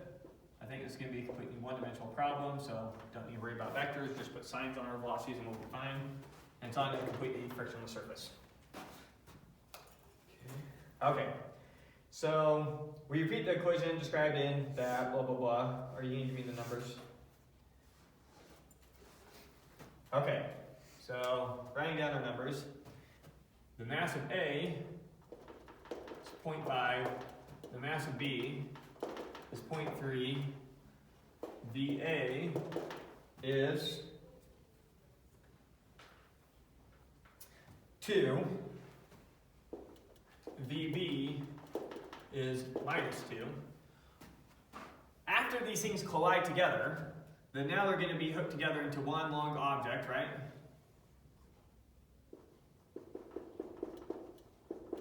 Because the Velcro is going to stick. Yeah. And then that one long object, we'll just call it velocity v now, since it's not A or B. It's going to have some velocity now. So we want to calculate the velocity of the thing after they stick together. So I know how fast this one's going towards this, I know how fast this one's going towards this, I know their masses. I need to find the velocity after they hook together. Okay. You with me? Yeah. Once again, net forces acting on the system, 0. The Velcro, whatever weird thing's going on with the Velcro, that's completely internal forces to the system. So we can ignore that when it comes to momentum. So the momentum here has to equal the momentum here. Okay. So I know that the momentum at the start, ma times va, plus mb times vb, has to equal ma plus mb times the velocity that we're looking for. Right? And so the velocity that we're looking for, really simple, it's just ma times va plus mb times, mb times vb all over ma plus mb. Couldn't be simpler. So what do we have? We have 0.5 times VA was 2 plus 0.3 times negative 2 all divided by 0.5 plus 0.3 is 0.8. Mr. Parentheses, 0.8. And it comes out to 0.5. So that's how fast the resulting collision will be moving.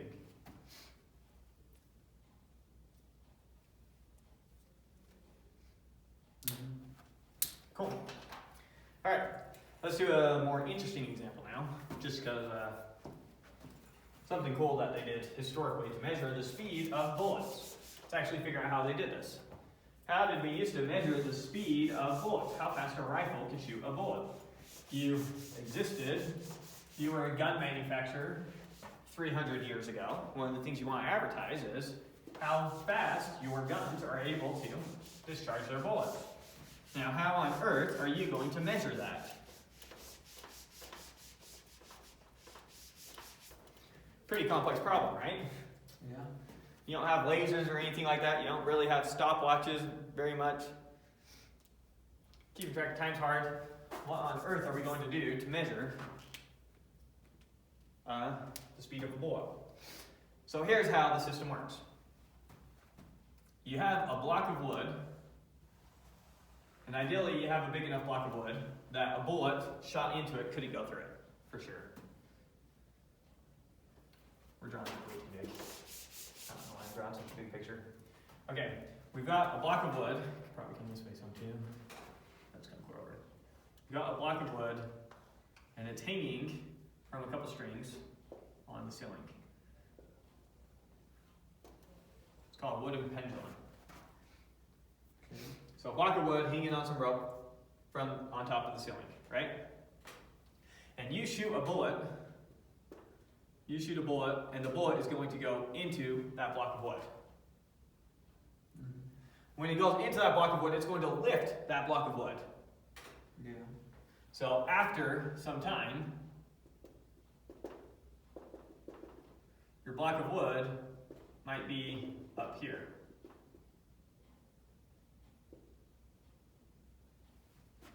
Right? Mm-hmm. And so what would have been easier for you to do is measure how high the block of wood went. Why? Why? Yeah. Imagine you're watching this block of wood, so you got this scenario set up, and the block of wood raises some and then drops. I can take a yardstick, hold it up against that thing, see where it is when it starts, and see how high up on the yardstick it goes. That's a lot easier than trying to measure how fast a bullet goes. Why did you want to do that? How does that measure? The point is we could do that. Measuring how high this thing went, that would be real easy to do. Yeah. So we can measure the height of this thing real easy and say this block goes a height of h. Right? Okay. And we can also measure the mass of the block. We'll call this the mass of the, shoot, they're both B's. Let's see what they use there, W for wood. The mass of the wood, we can measure the mass of our wood, fine. And we can measure the mass of the bullet, fine. So those are the things that are pretty easy for us to measure. Mm-hmm. Outside of that, the rest of this is kind of a pain. So let's see if we can figure out the velocity of the bullet. Let's see if we can figure out the velocity of the bullet just knowing these quantities. Okay. Okay? So we're going to break this up into two scenarios. I'm going to do, we have two events happen. First event is the bullet goes into the wood, transferring momentum into the wood. That's scenario one. Scenario two is once the wood has some momentum, it rises up some height h. So I'm going to break that up into two pieces. Okay. With me? So first, let's find the initial velocity of the wood. We'll just call it the velocity of the wood. How fast the wood moves when that bullet goes into it. You with me? Yeah. Okay, so the velocity of the wood, well, the mass of the wood times the velocity of the wood has to equal the mass of the bullet times the velocity of the bullet. Conservation of momentum. Mm-hmm. Sorry, I should have said this plus this is going to be equal to 0. What about gravity? Isn't gravity pulling the log down? It's being held up by a string. I mean, even then, when you push, doesn't. Just for when the bullet's going in there. Let's put it back how I had it. So think about the case. the wooden pendulum's hanging right now. Here's a wooden pendulum. Wooden pendulum was just sitting there. The net force on it is 0. I shoot the bullet. The bullet's now going through the air at the piece of wood. So the piece of wood is just hanging here. The net force on it is 0. The bullet now is flying towards that piece of wood. Technically, the bullet has a net force on it of its weight, mg, right? But the weight of a bullet is super small, right? Yeah. And so that is a really, really small force. So when we talk about the net force on the whole system, it's approximately 0. Not exactly, but really, really close to. You with me? And so that means the momentum of the whole system has to be conserved. Roughly. Okay. You good so far? Yeah. Now, let's look at what happens. Let's look at the momentum of the system when the bullet's in the air. The momentum of the system when the bullet's in the air and it hasn't gone into the piece of wood yet is just the mass of the bullet times the velocity of the bullet. Now, when the bullet gets into the wood, there it is lodged in the wood. Let's write it this way instead. So before the momentum was just the mass of the bullet times the velocity of the bullet, right? Yeah. And now that is going to be equal to, once it's embedded in the wood, then that's going to be the mass of the bullet plus the mass of the wood times the velocity that the wood now moves with forward. Where does gravity and tension come into play? We're just talking about momentum.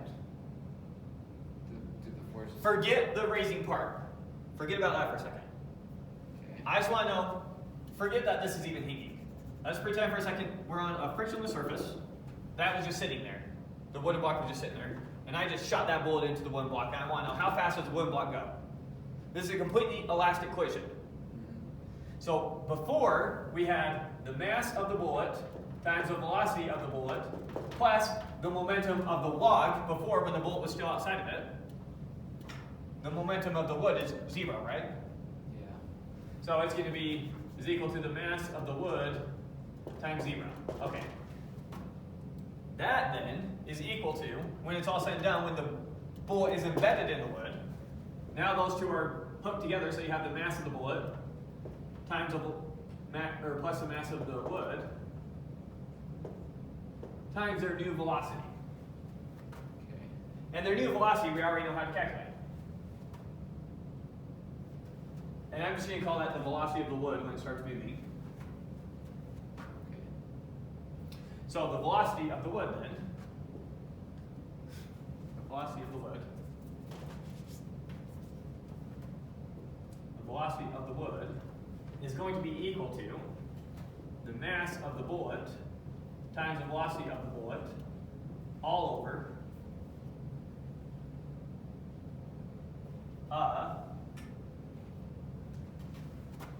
velocity of the wood all over the mass of the bullet plus the mass of the wood, right? Yeah. Now I don't know if they're going to make this approximation. They don't, so we'll leave it like that. So that is the velocity that this wooden block would move with in this scenario, right? Now the fact that this happened to have strings hooked to the top of it doesn't change anything. Doesn't that... The instant the bullet hits, it could care less about the strings at the top. Yeah. And whether it's being held up in the air or it's on a frictionless surface makes no difference. Okay. So now we're back to the scenario. So we now know the velocity, the initial velocity that the wooden block has going this way once the bullet gets in there. That's right there. Okay. Now, from this point onwards, what's happening? All that's happening is we gave a piece of wood some initial velocity that way, right? From here on out, once that bullet is embedded in it, the only force acting on it is gravity. Right? The bullet stops moving, it's now embedded in there. What about the tension of the strings?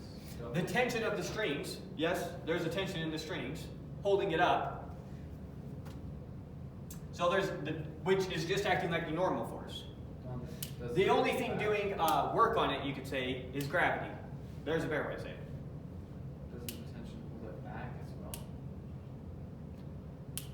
No, it's just swinging.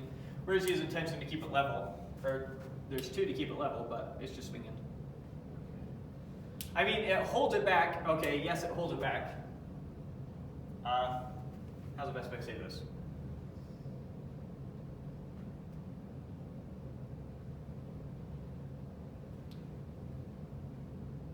It holds it back, forcing it to move in the up direction. But the tension does zero work on the block. Here's how you know that the tension does zero work on the block. The block never moves in the direction of the wires. Yeah. So these two wires do zero work on the block. Okay. So the only force doing any work on the block is Gravity. gravity. And gravity is a conservative force. So we know that once that bullet gets embedded in there, we know that the kinetic energy at the start plus the potential energy at the start is equal to the kinetic energy at the end plus the potential energy at the end.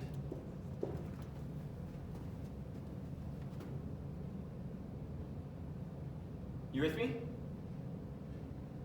Yeah. Okay. The kinetic energy at the start is going to be 1/2. Let's see. What can I call it when we put them all together? Because I don't want to keep writing mv plus mw. Let's just say that this was the velocity of, we'll call it the system, when you're talking about both of them. The velocity of the system. We'll say that this is equal to the mass of the bullet times the velocity of the bullet divided by the mass of the system. You okay with that? Yeah. Okay. So the kinetic energy at the start, this is going to be the mass of the system times the velocity of the system squared. Okay. Plus, we'll define this to be our y coordinate 0. So potential energy is going to be 0 here. Good? So plus 0 is equal to, when this thing reaches its very height, is when it stops moving. So the final kinetic energy is 0, plus the final potential energy, what's that? mgh. That's the mass of the system times gravity times the height that we measure the block go. Okay. So now we were looking for the velocity of the bullet, right? Yeah. We have everything we need. Now it's just a matter of setting up the right equation. Here, let me get it from here. This is equal to this. I'm also going to rewrite this equation really quick. So velocity of the bullet is equal to the mass of the system times the velocity of the system. Mass of the system times the velocity of the system. All over the mass of the bullet. Did I do that right? How'd you do that? This is equal to this. So I just re-solve that for the mass of the bullet. And then I'm going to get the velocity of the system from this equation. And I'm going to substitute it back in here to ultimately get the mass of the bullet. But you don't know what the mass of the system is. Uh-huh. The mass of the system is the mass of the bullet plus mass of the wood. Do you know the mass of the bullet? The three things we know. We know the mass of the bullet, we know the mass of the wood, and we know how high it goes. Those are the three things, if you imagine you lived 300 years ago, that you could possibly measure. Okay. So now, the velocity of the system. Notice that mass of the system cancels out on both sides, right? Mm-hmm. And so we have the velocity of the system is equal to the square root of 2gh. Am I seeing that right? Yeah. So when we come plug that back into here, the velocity of the bullet is equal to the mass of the system times the square root of 2gh divided by the mass of the bullet. And there you go. You calculate how fast that bullet was going. Just by knowing the mass of the bullet, the mass of the wood, and how high it moves. Some pretty clever guys. Bunch of smarties. Now let's see if we by chance didn't make any mistakes in all that. So we've got we didn't write those up there. Let's actually write out these numbers. So I think they gave them to us. No, they didn't. Oh, we were just supposed to use just variables in this whole thing. So the velocity is equal to the mass of the bullet times the mass of the wood, mass of the system, divided by the mass of the bullet, times 2gh. Oh, square root of 2gh. We have it right there. Okay. So we got the same thing they got. Make sure that it's slightly different. The book has it written out this way. They have mass of the wood plus the mass of the bullet divided by the mass of the bullet times the square root of 2gh. And then I think they plug in some numbers for you.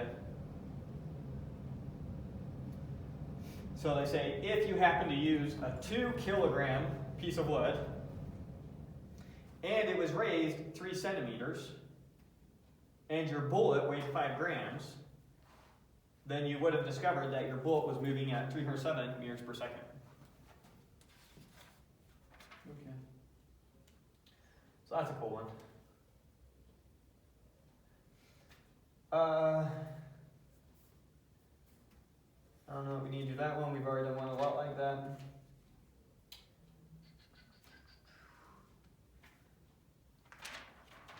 We've done a complete elastic equation. What are we for time? We got time. Oh, we also got to talk about center of mass in rockets. Go into some rocket science. I'll do 810 and 812. And then we'll move on to center mass.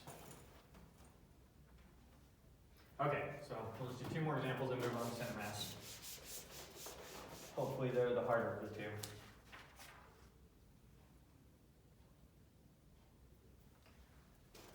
All right.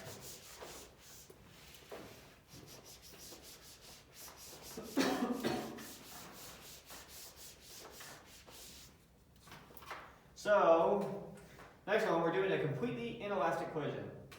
We repeat something we've done 100 times, but now we make it a completely elastic, or we make it an elastic equation. So, going back to the glider example that we did 100 times, we have a glider here that weighs 0.5 kilograms, and it's going to collide with another glider here, which is 0.3 kilograms. It starts out moving this way, 2 meters per second.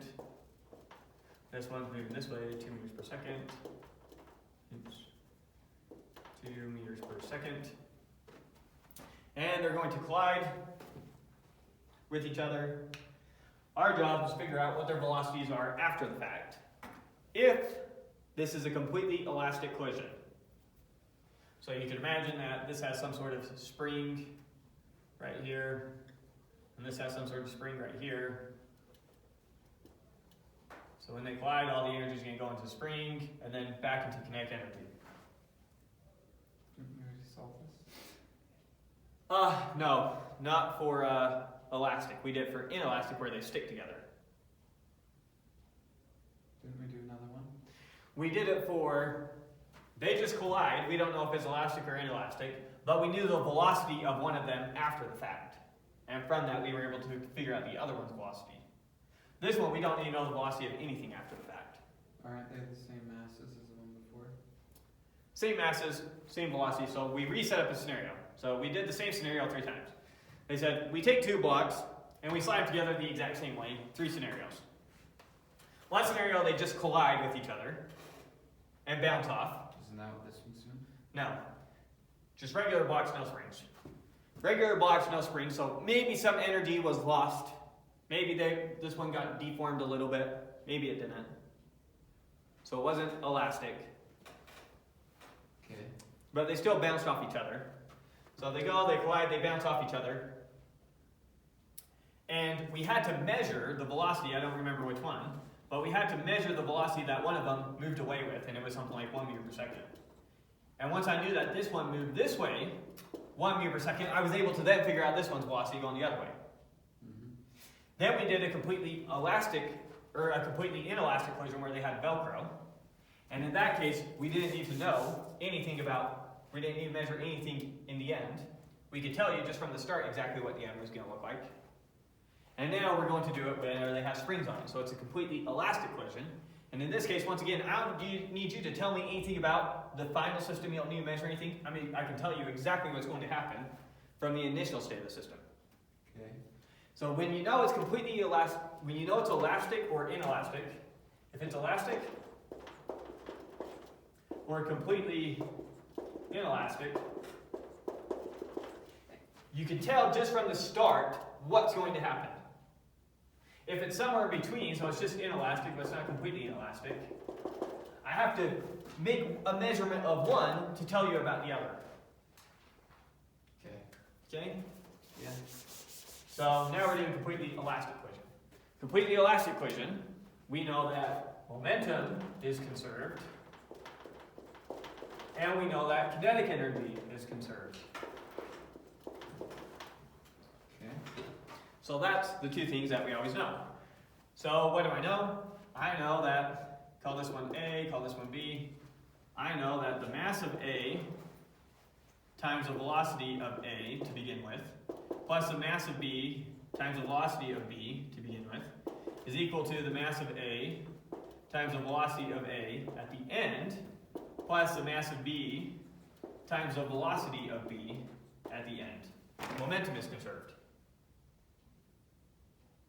Good? I also know...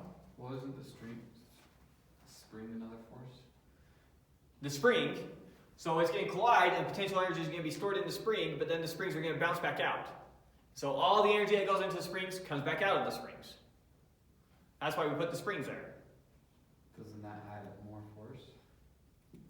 No, the spring is going to spit out exactly as much energy as you put into the spring.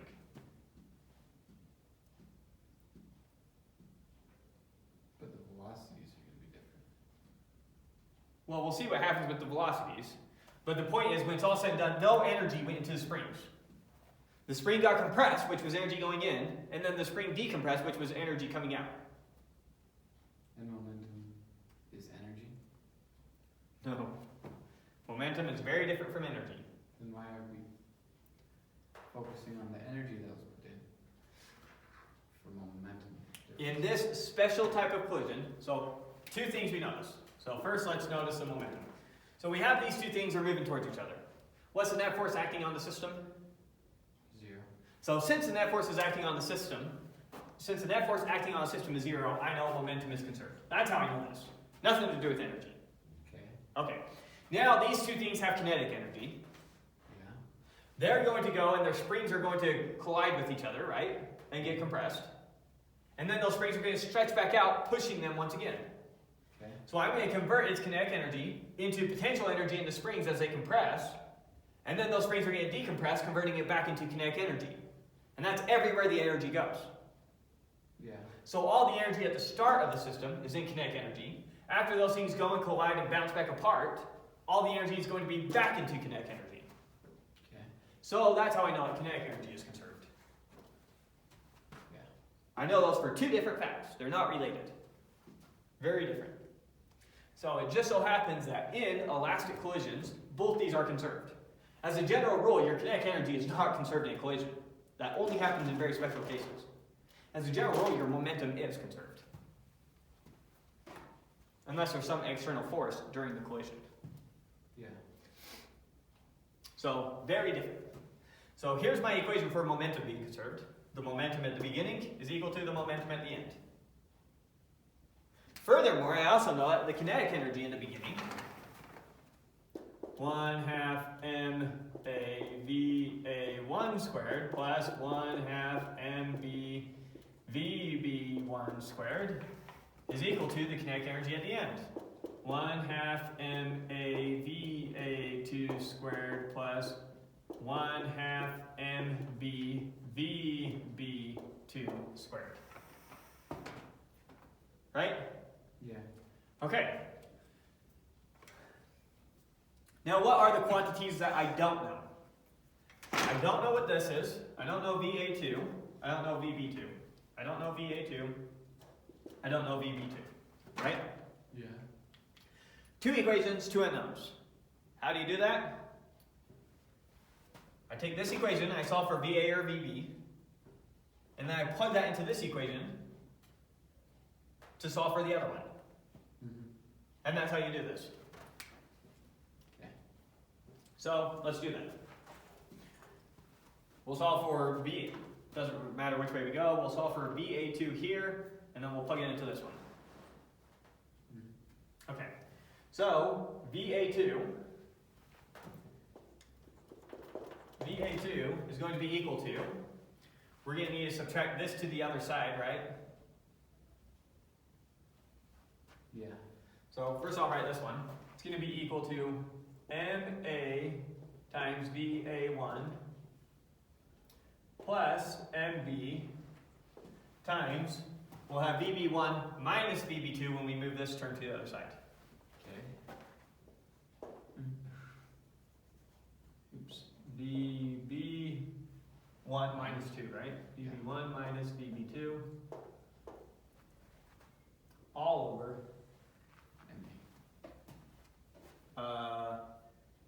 what did you say? MA. Yes, correct. So there is VA2. Now, probably be easier to plug some numbers into that thing rather than work with that big expression. Right? So VA2 is equal to, let's see, MA was 0.5. MA times VA1 is 2, so that's 1. 1 plus 0.3, maybe should have kept these separated. 0.3 times, what's VB1? It's just 2. Negative 2. Negative 2. Negative 2. Minus 0.3 times VB2, right? Yeah. All over M of A, which is 0.5, right? So VA2 is equal to, let's see, we have 1 minus 0.6, which is going to be 0.4. 0.4 divided by 0.5 is going to be 0.8, right? Yeah. So we have 0.8 minus 0.3 divided by 0.5 is 0.6 VB2. We do that right? So there's VA2.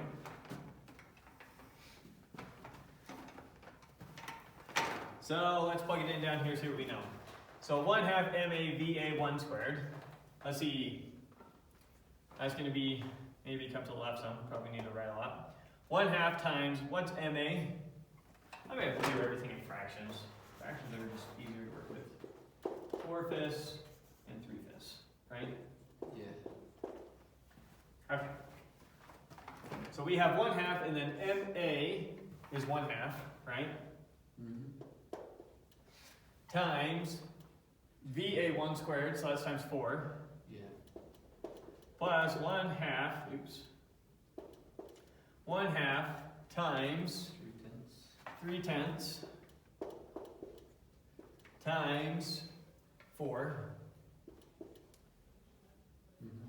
is equal to 1/2 times MA is 1/4, right? Yeah.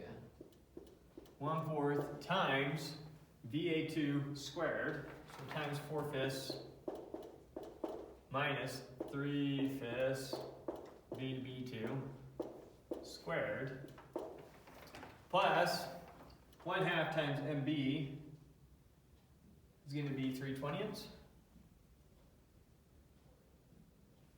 right? Yeah.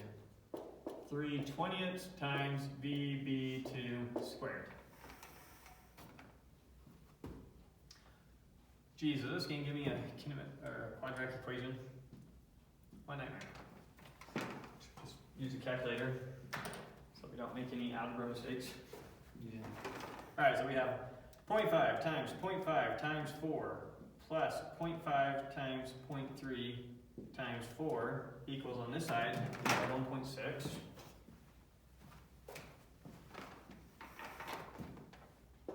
.6 is equal to, so we have 1/4 here.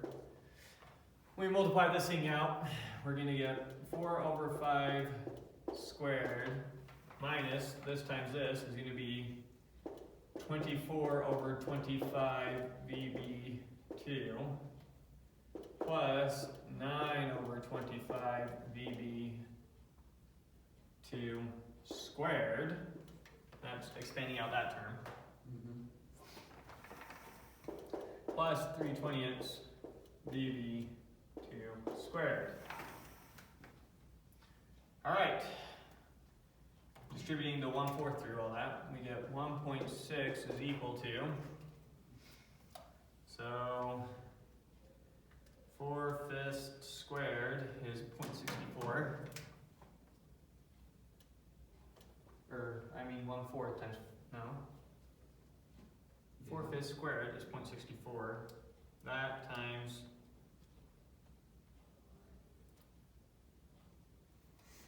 that times 1/4 is 0.16. So we have 0.16 minus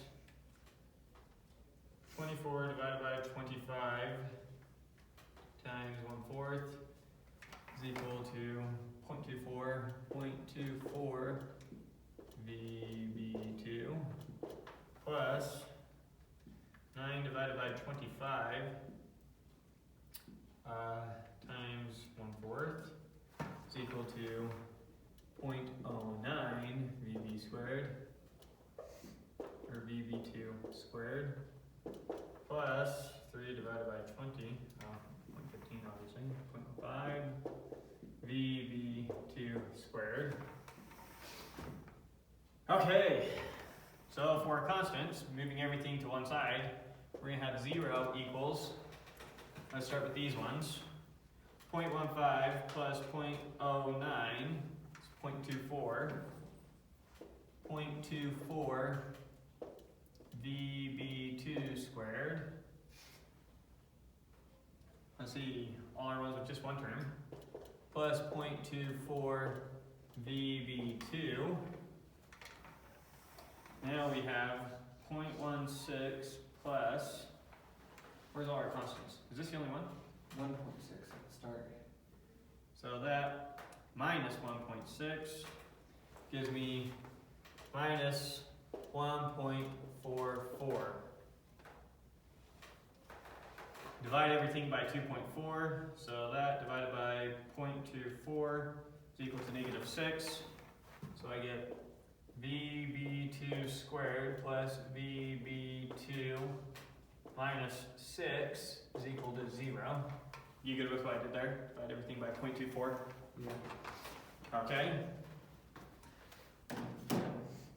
And now, does that factor? Yes, it does. So we get VB2 minus 3, or plus 3, VB2 minus 2 is equal to 0. So either plus 3, so VB is either minus 3 or positive 2. I don't know how to make sense of the fact that there's two possible answers. Well, the 0.5 is bigger than 0.3, which means it's got to be a negative. I know we get reason about which one's right. I'm just trying to think physically. Typically, when you get two possible answers, there's a physical reason why. Let's make sure we didn't make a mistake. Yeah. VB2, they have as 3 meters per second, which is not the possible answer for us.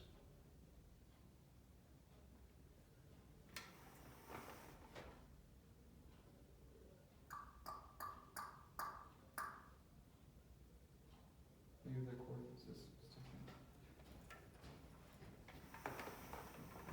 No, we plugged in -2 for that one. Son of a gun. I have a mistake somewhere in our algebra. Good to know. Do they have to do with the quadratic equation?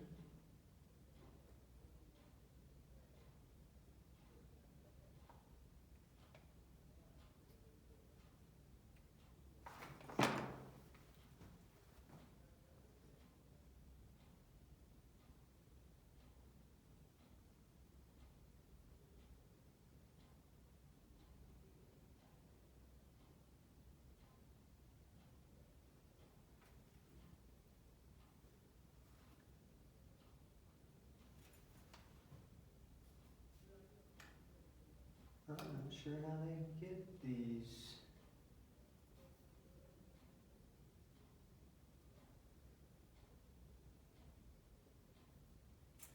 The mass, let's see. I'm starting out with this equation. The mass of A times the velocity of A plus mass of B times the velocity of B is equal to the mass of A. Yes, yes, yes, we did that. And you plug in, yes, you plug in.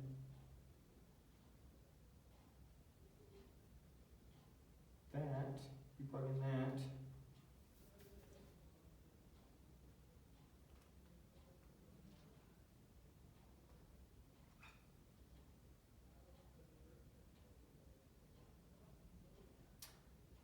Solving these equations simultaneously. Where's your other equation?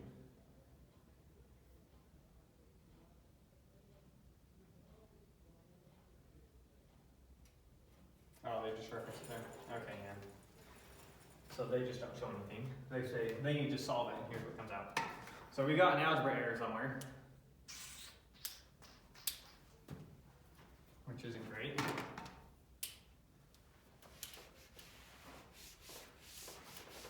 Alright, let's try to do this a little bit differently. Let's see if it cleans up our algebra mistake. Let's plug the numbers right from the beginning and rewrite these equations. And let's see if there's an easy way to manipulate them to make it come out prettier. So MA times VA1 is 1. So we have 1 plus NB times BB1 is 0.6 negative 0.6. Yeah, we gotta make sure we don't screw up any of our signs, because that was probably just our mistake because we have a messed up sign somewhere, is equal to MA times VA2. MA is 0.5. 0.5 VA2 plus 0.3 times VB2. Right? Yeah. So we get 0.4 is equal to 0.5 VA2 plus 0.3 VB2. Let's just divide through by 0.4. Use our calculator in case we make some small mistake in our heads. So 0.5 divided by 0.4 is 1.25. We have 0, or we have 1. Oh, I don't know if I like that.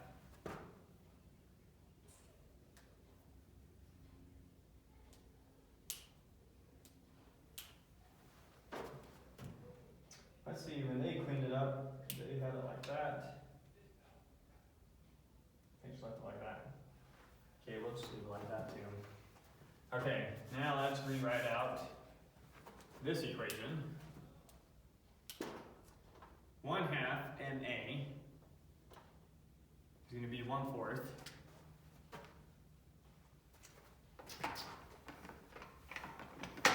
times 1/4 times 4, right? Still 1. So 1. Here we have 1/2 times 0.3 is going to be 0.15, right? 0.15 times 4 should be 0.6, but let's just make sure I'm not making a mistake. 0.5 times 0.3 times 4 is equal to 0.6. So we have 1 plus 0.6, right? Mm-hmm. is equal to, we have a half and a half, so we have 0.25, VA squared, VA2 squared. And then on this one we have 1/2 times 0.3 is 0.15. VB2 squared. Right?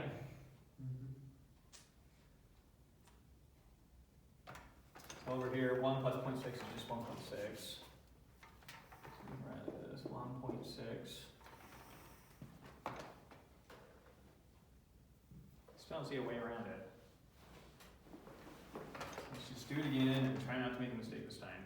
What if you solve for 1 first? Would that be easier?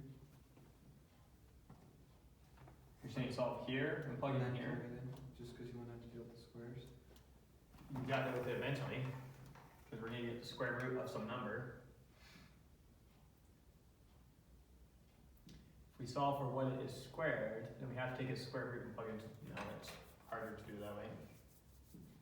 Algebra stays cleaner if you solve one of these ones first. So, here we'll solve for, let's solve for VB this time. So VB2 is equal to 0.4 minus 0.5 VA2 all over 0.3, right? Okay, and this is equal to, make sure we don't make a mistake, 0.4 divided by 0.3 gives me, that's not ugly. Okay, I'm just writing it as a fraction, 4/3 minus 5/3 VA2, right? Okay. So now, well, I'm gonna write it as fractions. Let's replace with fractions. That's 1/4. 0.15 is a fraction. What is that? Just 3/20. 2/20ths. And 8/5. Yeah. Okay. So being careful this time. Let's give ourselves some space to write. We have 8/5. Well, we'll move it to the other side. We have 0 is equal to negative 8/5. Then we have plus 1/4 times VA. I'm just going to replace it now with an x. That's what we're solving for. X squared plus 3/20ths times 4/3 minus 5/3 x squared, right? Yeah. Just replace that symbol with an x so I don't have to write it 100 times. Yeah. Okay, so multiplying this whole thing out, we get 0 is equal to, so I have negative 8/5 plus 1/4 x squared plus 3/20ths times, when we square this thing out, we have 16/9 minus, when I do this, multiply by this, I'm going to get 20/9, right? And we have 2 of them, so that's 40/9. X plus 25/9 x squared. Right? Yeah. So 0 is equal to, let's start with all our x squared terms. 25/9 plus 1/4. Oh, that's ugly. You have to times it by 3/20ths. Oh, thank you. So we have 25/9 times 3/20ths plus 1/4, right? And that is 2/3. So we have 2/3 x squared For the next one, we have 3/20 times -40/9, which is -2/3 x. And then for a constant, we have 3/20 times 16/9 minus 8/5. And that is 4/3. Positive or negative? Negative 4/3. No. Multiply both sides by 3 and divide both sides by 2. Right? So then we get, or times everything by 3/2. X squared minus x minus 2 is equal to 0. We get x minus 2 x plus 1 equals 0. Our x was a stand-in for our velocity in the a direction. So our velocity v sub a2 has to be equal to -1 meter per second. Now let's see if we got it. For the love, we did. Nice. That's correct. So now VB2, so we just had an algebra error. I should always just go to fractions. VB2, then we can calculate from VA2 right here. Right? Yeah. Or was this something we had before? We saw for VA and plugged it in. Where did I do that? I think that was before. Yeah, get rid of this. Don't touch anything we did before. Where did I solve for VA? You solved for it in the first equation. Yeah, I had it right here, but then where did I write it? Was that it? I just erased it. Maybe. I thought that was solved for PB though. Yeah, that's what I thought. Where did I write it? Because we substituted it. You know what it equals, because you... No. Weird. Okay. So VA2 is equal to, looking at this equation. You already know VA2. Ah, we did need that. We need VB2. So now VB2 is equal to 0.4 minus 0.5 VA1, which makes that plus 0.5, right? Yeah. All over 0.3. 0.3. You sure? Yep. So that's 0.9 over 0.3 is 3 meters per second, which is the correct answer. Okay. So I made a mess of the algebra, but it all came out right in the end.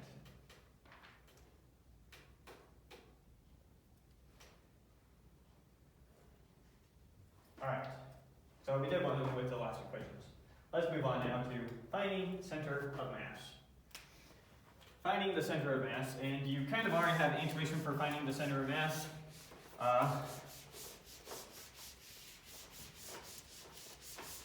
And sometimes a useful way to think about finding the center of mass is to think about balancing. How can you balance something? So imagine that we have some, what's it called? Something that you balance on. Well, you can think about like a seesaw. I mean, this actual thing. I'm losing this thing. Doesn't matter. Something to pivot on. If whatever I put on top of here, if I put all of its center of mass directly above that point, then it will stay balanced up like this, right? Yeah. If I put the center of mass over here, it would tilt that way. If I put the center of mass over here, it would tilt that way, right? And so you probably already have some pretty good intuition for this. If I put a mass of m of 2m, and I do that 1 meter away, so 2 kilograms, 1 meter away, how much mass would I have to put 2 meters away to balance it out? balance it? No. 1. 1 kilogram. So you already have some basic intuition for this. If you wanted to seesaw with your little brother who weighed exactly half as much as you need to set it up so that your side is half the length as his side. Yeah. Make sense? Mm-hmm. And so if we wanted to now say, let's have some coordinate system, similar idea. If we have some coordinate system, we'll say just one-dimensional for a second. And I have a mass of 5 kilograms at x equal to 0. Let's put the x at the bottom and the weights at the top. So this is x equal to 0, and then we'll say, here's x equal to 5.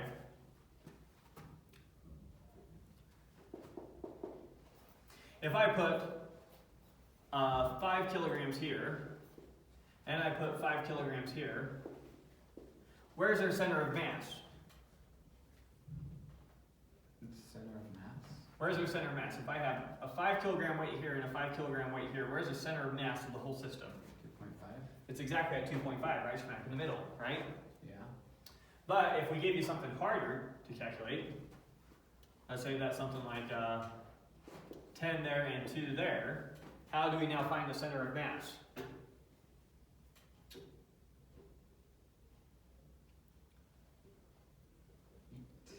No, there's not even a name. Huh? I don't know. Don't know. So, here's the equation for finding the center of mass in the x direction. If we're looking for x's center of mass, what do? We take each mass, we take m1 times its position, x1, plus m2 times its position, x2, plus etc. Okay. And we divide it by the sum of their masses, m1 plus m2 plus etc. It gives us the center of mass.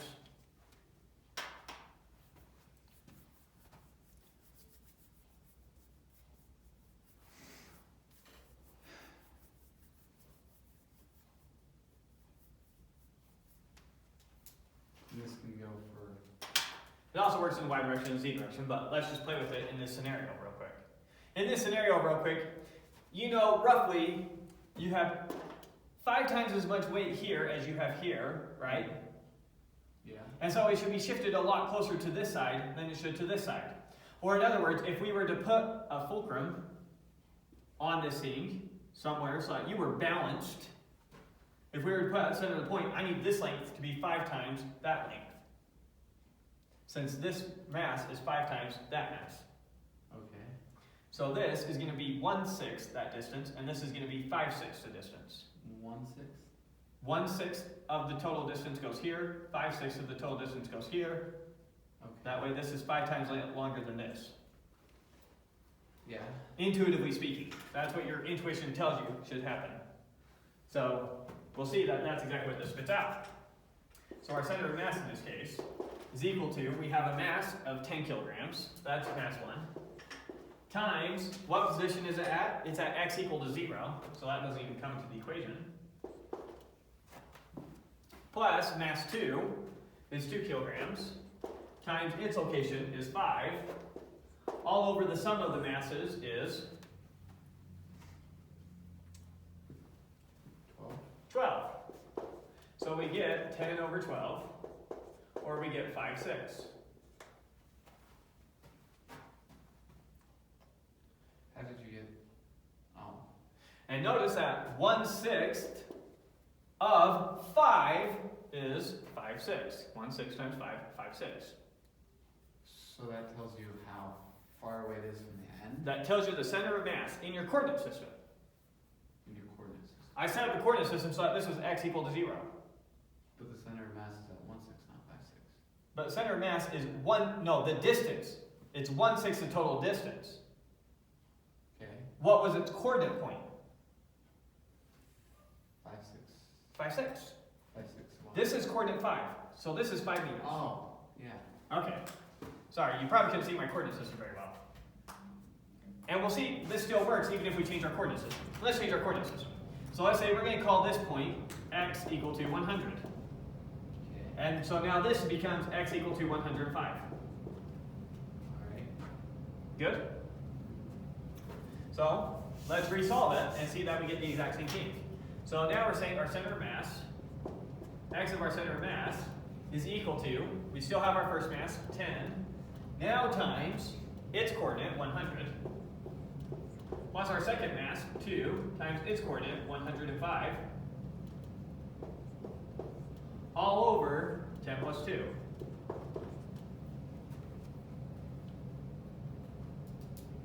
Right? Yeah. And when you plug this in, when you plug in our calculator, we're going to get 1,000 plus 210. So we've got 1,000, 1, 2, 3, plus 210 divided by 12, and it comes out to 100.83333, or in other words, 105.6. And so 105.6 is your center of mass, which is going to be 1/6 that distance. So, doesn't matter what coordinate system you use, pick your coordinate system. This will give you the center of mass in your coordinate system. Make sense? Yeah. Okay. So if you want to find the center of mass in the y direction, the y center of mass, you do the exact same thing. If you want to find the center of mass in the z direction, you do the same thing. And then your center of mass is the point at these three coordinates, or just these two coordinates if you're talking two-dimensionally. Right? So now you know how to find the center of mass of some set of objects. That's pretty easy. Yeah, it's not that bad. And so they say, to find your center of mass position vector, center of mass, that's going to be m1 times the position of mass 1 plus m2 times the position of 2 plus ... all over m1 plus m2, depending on how many masses you have. And obviously that vector is just doing all three of them in the same go. Yeah. Okay. So there's your center of mass for your position vector.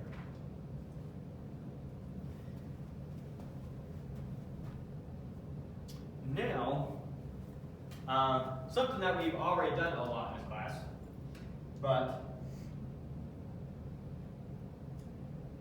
well, what's the right way to show this?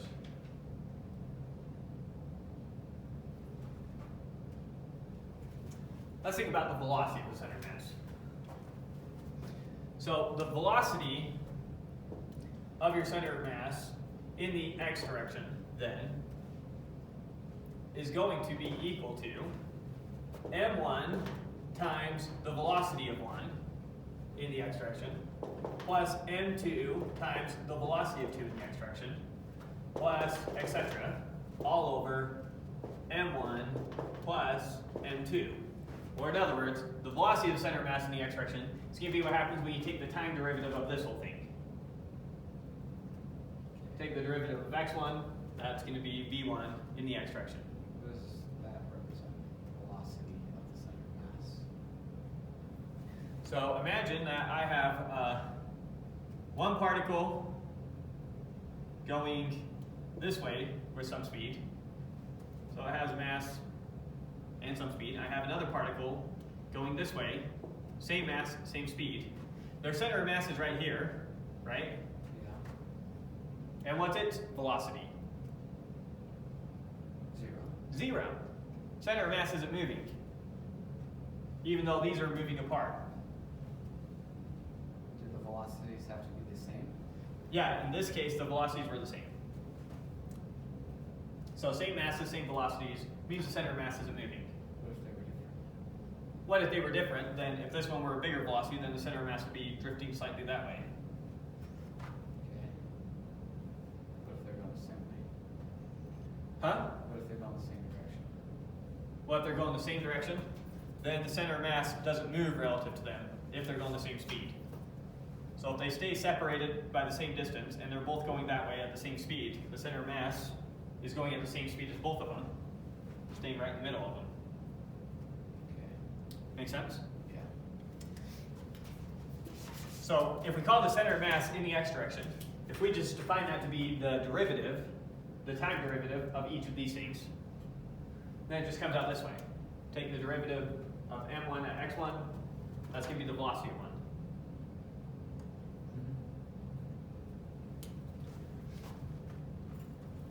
Well, maybe I should have just set it straight to here. So then we can do the velocity of the center of mass vector is going to be equal to the derivative of these ones, because then we can do that derivative. Well, I still don't like saying it that way. What's the best way to say this? No, I think that's the best way to say it. How I set it up here. I think that's the best way to say it. And so we can do the same thing in the x direction, the y direction, the z direction, and then we can find the velocity of our center of mass the same way. Just like we found that vector here.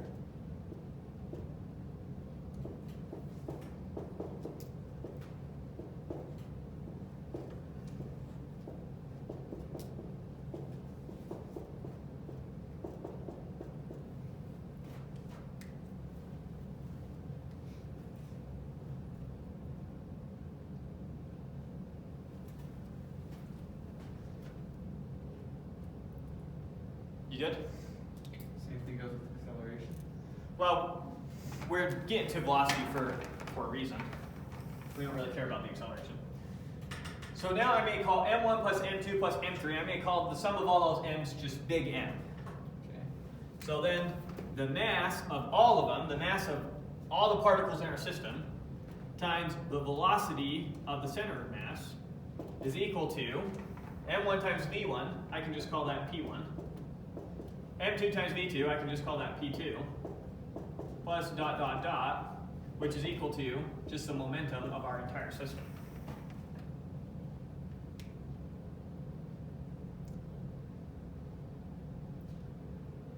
So take the mass of the whole system times the velocity of the center of mass, that gives you the momentum of the whole system, Okay.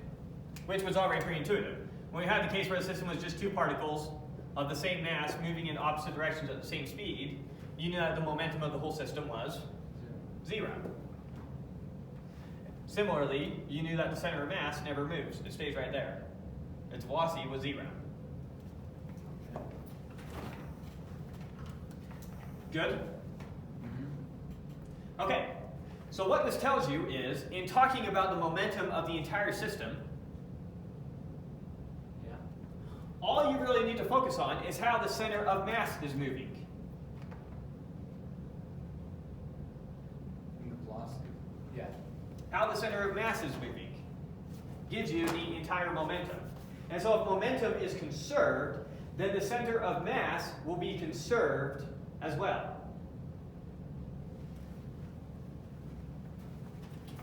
So I'll give you an example of, That's the center of mass being conserved. sorry, since momentum, what's the right way to say this? So I'll rewrite my equation here real quick.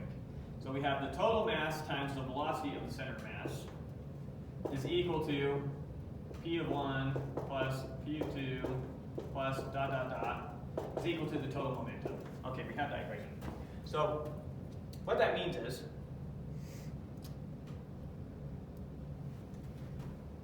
how's the right way to say this?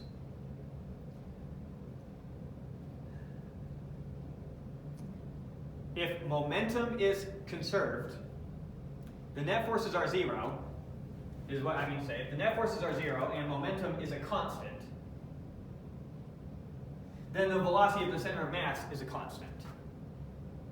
Can you see that again? If momentum is a constant, Okay. so we're in a case where there's no net forces acting on them. Can momentum ever be a constant other than 0? Yeah.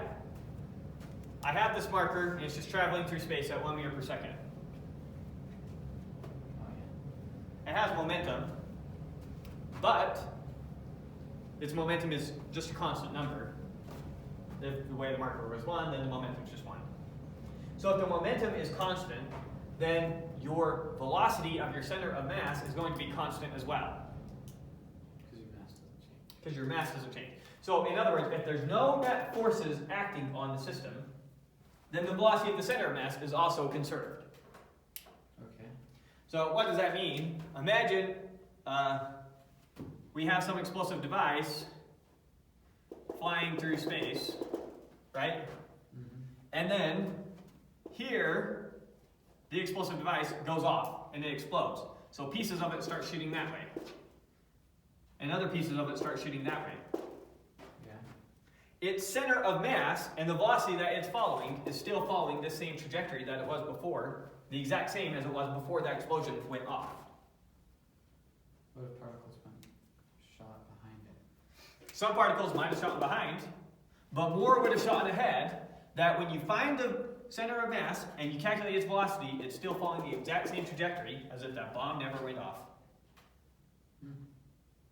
That was the point. That's cool. That's what I was trying to say by the velocity is conserved. Yeah. Okay. Does that, but the pieces can fly off at different speeds and velocities, right?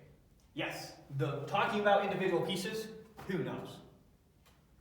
But the crazy thing is well, it's so hard to talk about how one little piece moves. We can talk perfectly about how all the pieces move. We can talk about the aggregate, how everything's moving, but we can't talk about how just one piece is moving. Mm-hmm.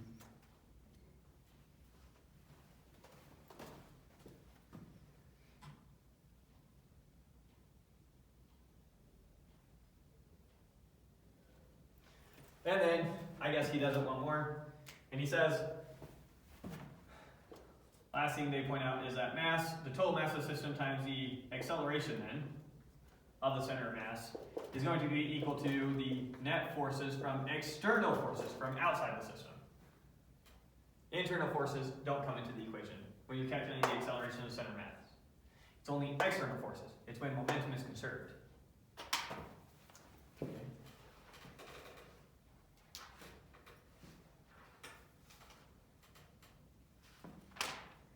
Okay. Do we have time for rockets? Let's quickly talk about rockets. You won't really have problems with rockets, but rockets are just fun to talk about for their own sake.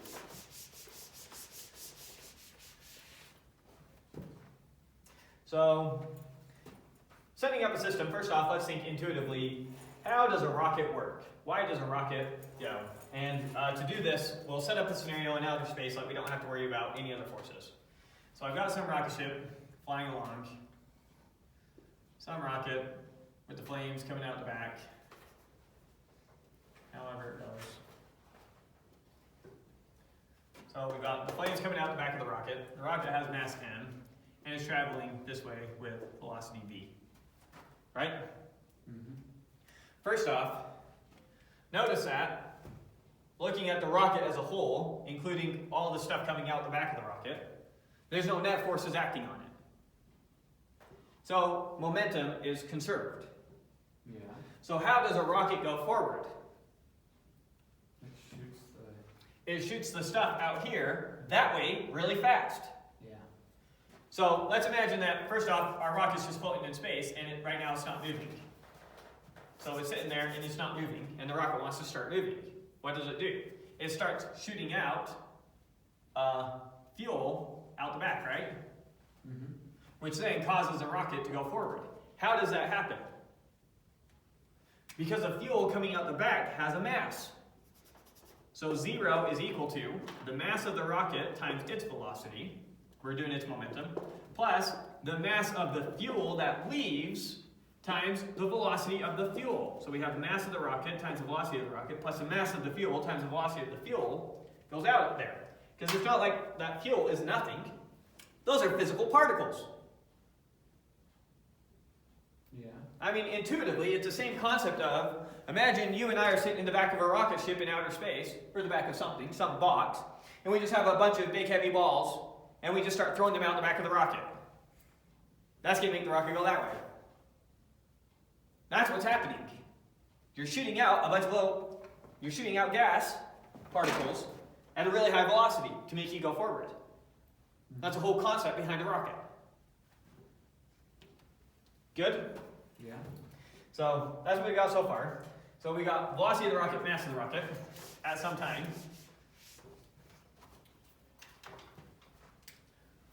And it's moving with some time v. A little further into the future, we've got that same rocket. Same rocket. Still has mass. Now it's going to have mass plus, it's going to lose a little bit of mass if we go a little bit into the future. dm. I'm going to call it dm for the change in mass. Okay. We're going infinitesimally far into the future, like a split second into the future. A split second into the future, we have slightly less mass because it went out as fuel. When you and I are sitting in the back of that rocket throwing out those heavy balls, every time we throw out a ball, the total mass of the rocket goes down a little bit. So the mass of the rocket goes down a little bit, a teeny bit into the future, so dm is a negative number here. We're just using that as the change. The change is negative. Yeah. For the rocket, here's its fuel coming out the back. When we do that, the velocity now of the rocket is going to be v plus an infinitesimal change. dv is going to be a positive number in this case. Mm-hmm. Your velocity is going to increase a little bit if you lost a little bit of mass going that way, right? Yeah. And then the velocity of the fuel, the velocity that the fuel goes out, so try and follow their subscripts here. They just actually write out fuel. We'll do v sub f for fuel. Is going to be equal to the velocity of the rocket minus the velocity that it exits the rocket. What do they use for exiting the rocket? EX. So let's make that one make sense for a second here. So imagine I'm just sitting there in outer space and I'm not moving. You're in a rocket floating by at 1 meter per second, right? Mm-hmm. From your perspective, you throw a ball out of the rocket at 1 meter per second. So it's going 1 meter per second relative to you, right? Yeah. How does it look in my reference frame? If you're going 1 meter per second, so here's you inside the rocket. Well, we'll say you throw it 2 meters per second, I guess. So you're in here, the rocket's going this way at 1 meter per second. You're sitting in the back of it, somehow able to breathe in space, and you throw a ball, and relative to you, it looks like it goes that way 1 meter per second. How does it look like it moves to me, who's just standing out here watching this all happen? Sorry, we'll say 2 meters per second. To you, it looks like it's going 2 meters per second. How does it look like it's going to me? Just 1 meter per second. So to me, it looks like it's going just this way, 1 meter per second, right? Well, the other way. Oh, yeah, the other way, thank you. So the velocity of the fuel here is the way that I see the fuel shooting out of the rocket. How fast I see the fuel shooting out of the rocket is equal to how fast the rocket is traveling minus how fast someone in the rocket sees it leaving. How fast it's leaving the rocket. So the way I saw it, using our example, what I saw was equal to the velocity of the rocket minus the exit velocity, in our case, if we make that a positive number, minus 2, right? It's equal to -1 is the velocity I see. Mm-hmm. Make sense what that's saying here? Yeah. Okay. So here is the scenario, this same scenario, a small instant into the future. Now let's see what they're setting up here. So V of fuel is equal to, we already did that. And the x component of momentum, okay, so let's just talk about momentum for a second now. So the momentum here, in this case, was the mass of the rocket times, we just call it m. It was just m times v. That's the momentum here, right? Yeah. that has to be equal to the momentum here. Maybe I'll do a minus here and keep our dm a positive number. Okay. Good with that?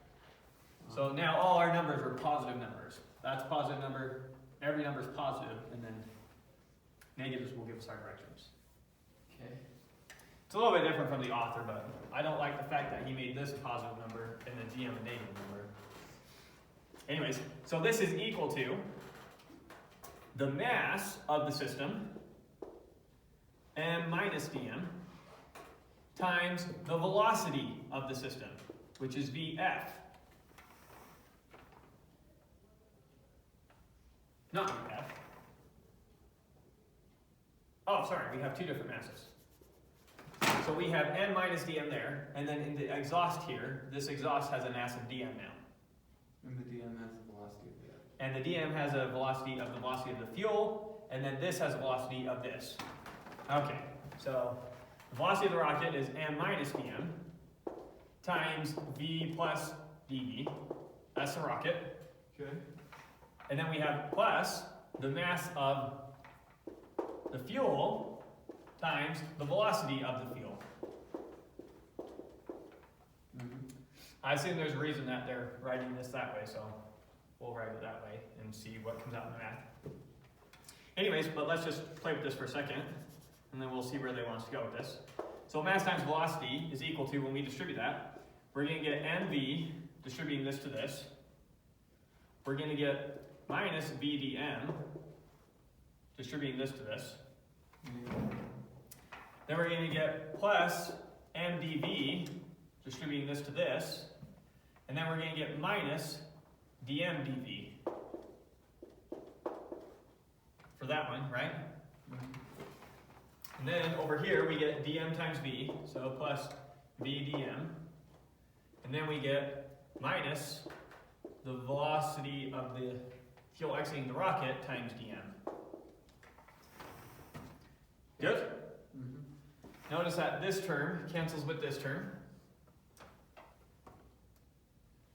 Okay. Right? Yeah. And then an infinitesimal times an infinitesimal is going to be zero. Even when we add up an infinite number, that's still going to come out a zero. Okay. So this term is going to go to zero compared to all these other terms. All these other terms with the dv and the dm in them grow so much quicker that this is just a zero. It's kind of like comparing the growth of, when you take the limit of 1, let's say a common limit that we did something like,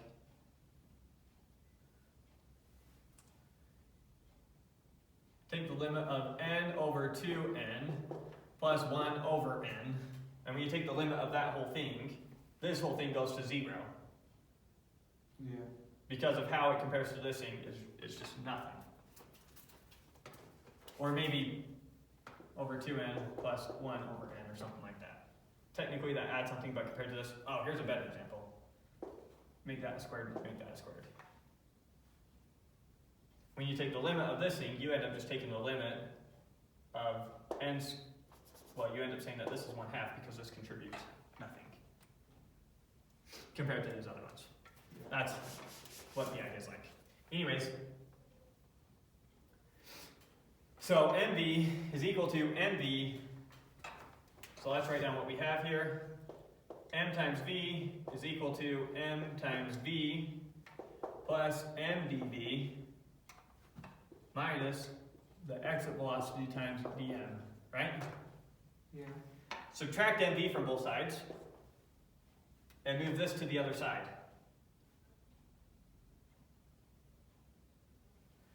So I get m dv is equal to the exit velocity dm.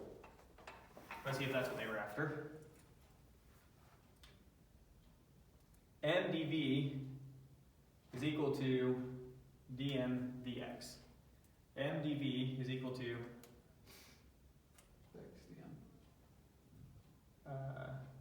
dmv. Okay, we just have it in a different order. Okay, so now let's see what they're after. They say now let's take the time derivative of both sides. So I know that this is equal to this. Now I need to take the time derivative of both sides. Okay. So then I get m times dv dt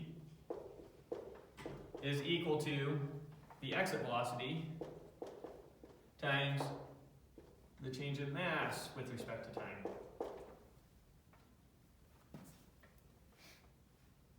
Good? Yeah. dv dt is Acceleration. acceleration, mass times acceleration is Force. force. And so we get the force that the rocket exerts is equal to the exit velocity times the change in mass with respect to time. So there's two things that we can do to increase the force on the rocket. We can either, one, increase how fast we're throwing out those balls out of the back of our rocket ship, increase how fast it leaves, or we can increase how much mass we lose per second. The faster I throw the balls, the more balls I can get out per second, also increases the force of thrust we feel. Mm-hmm. So that's how we generate the force of thrust. Cool. Let's see where they want to keep going with this. They want to come up with the equation for velocity still. Okay, so we can do that. We can trace this side. We'll still use some of the stuff we have written over there. But that was just one thing I want to touch on for sure. Where does the thrust from a rocket come from? There you go. There's our thrust from a rocket in outer space. Now, if we just coming back to this equation, I'm going to solve for dv dt real quick. dv dt, or our acceleration, dv dt then is equal to vex times dm all over m times dt, right? Just moving the mass over. Now I assume we're going to cancel out the dt's. So multiply both sides by the dt now. I guess we could come back to before we put the dt's in there, but now just remove the dt's. So we get dv is equal to vex times dm over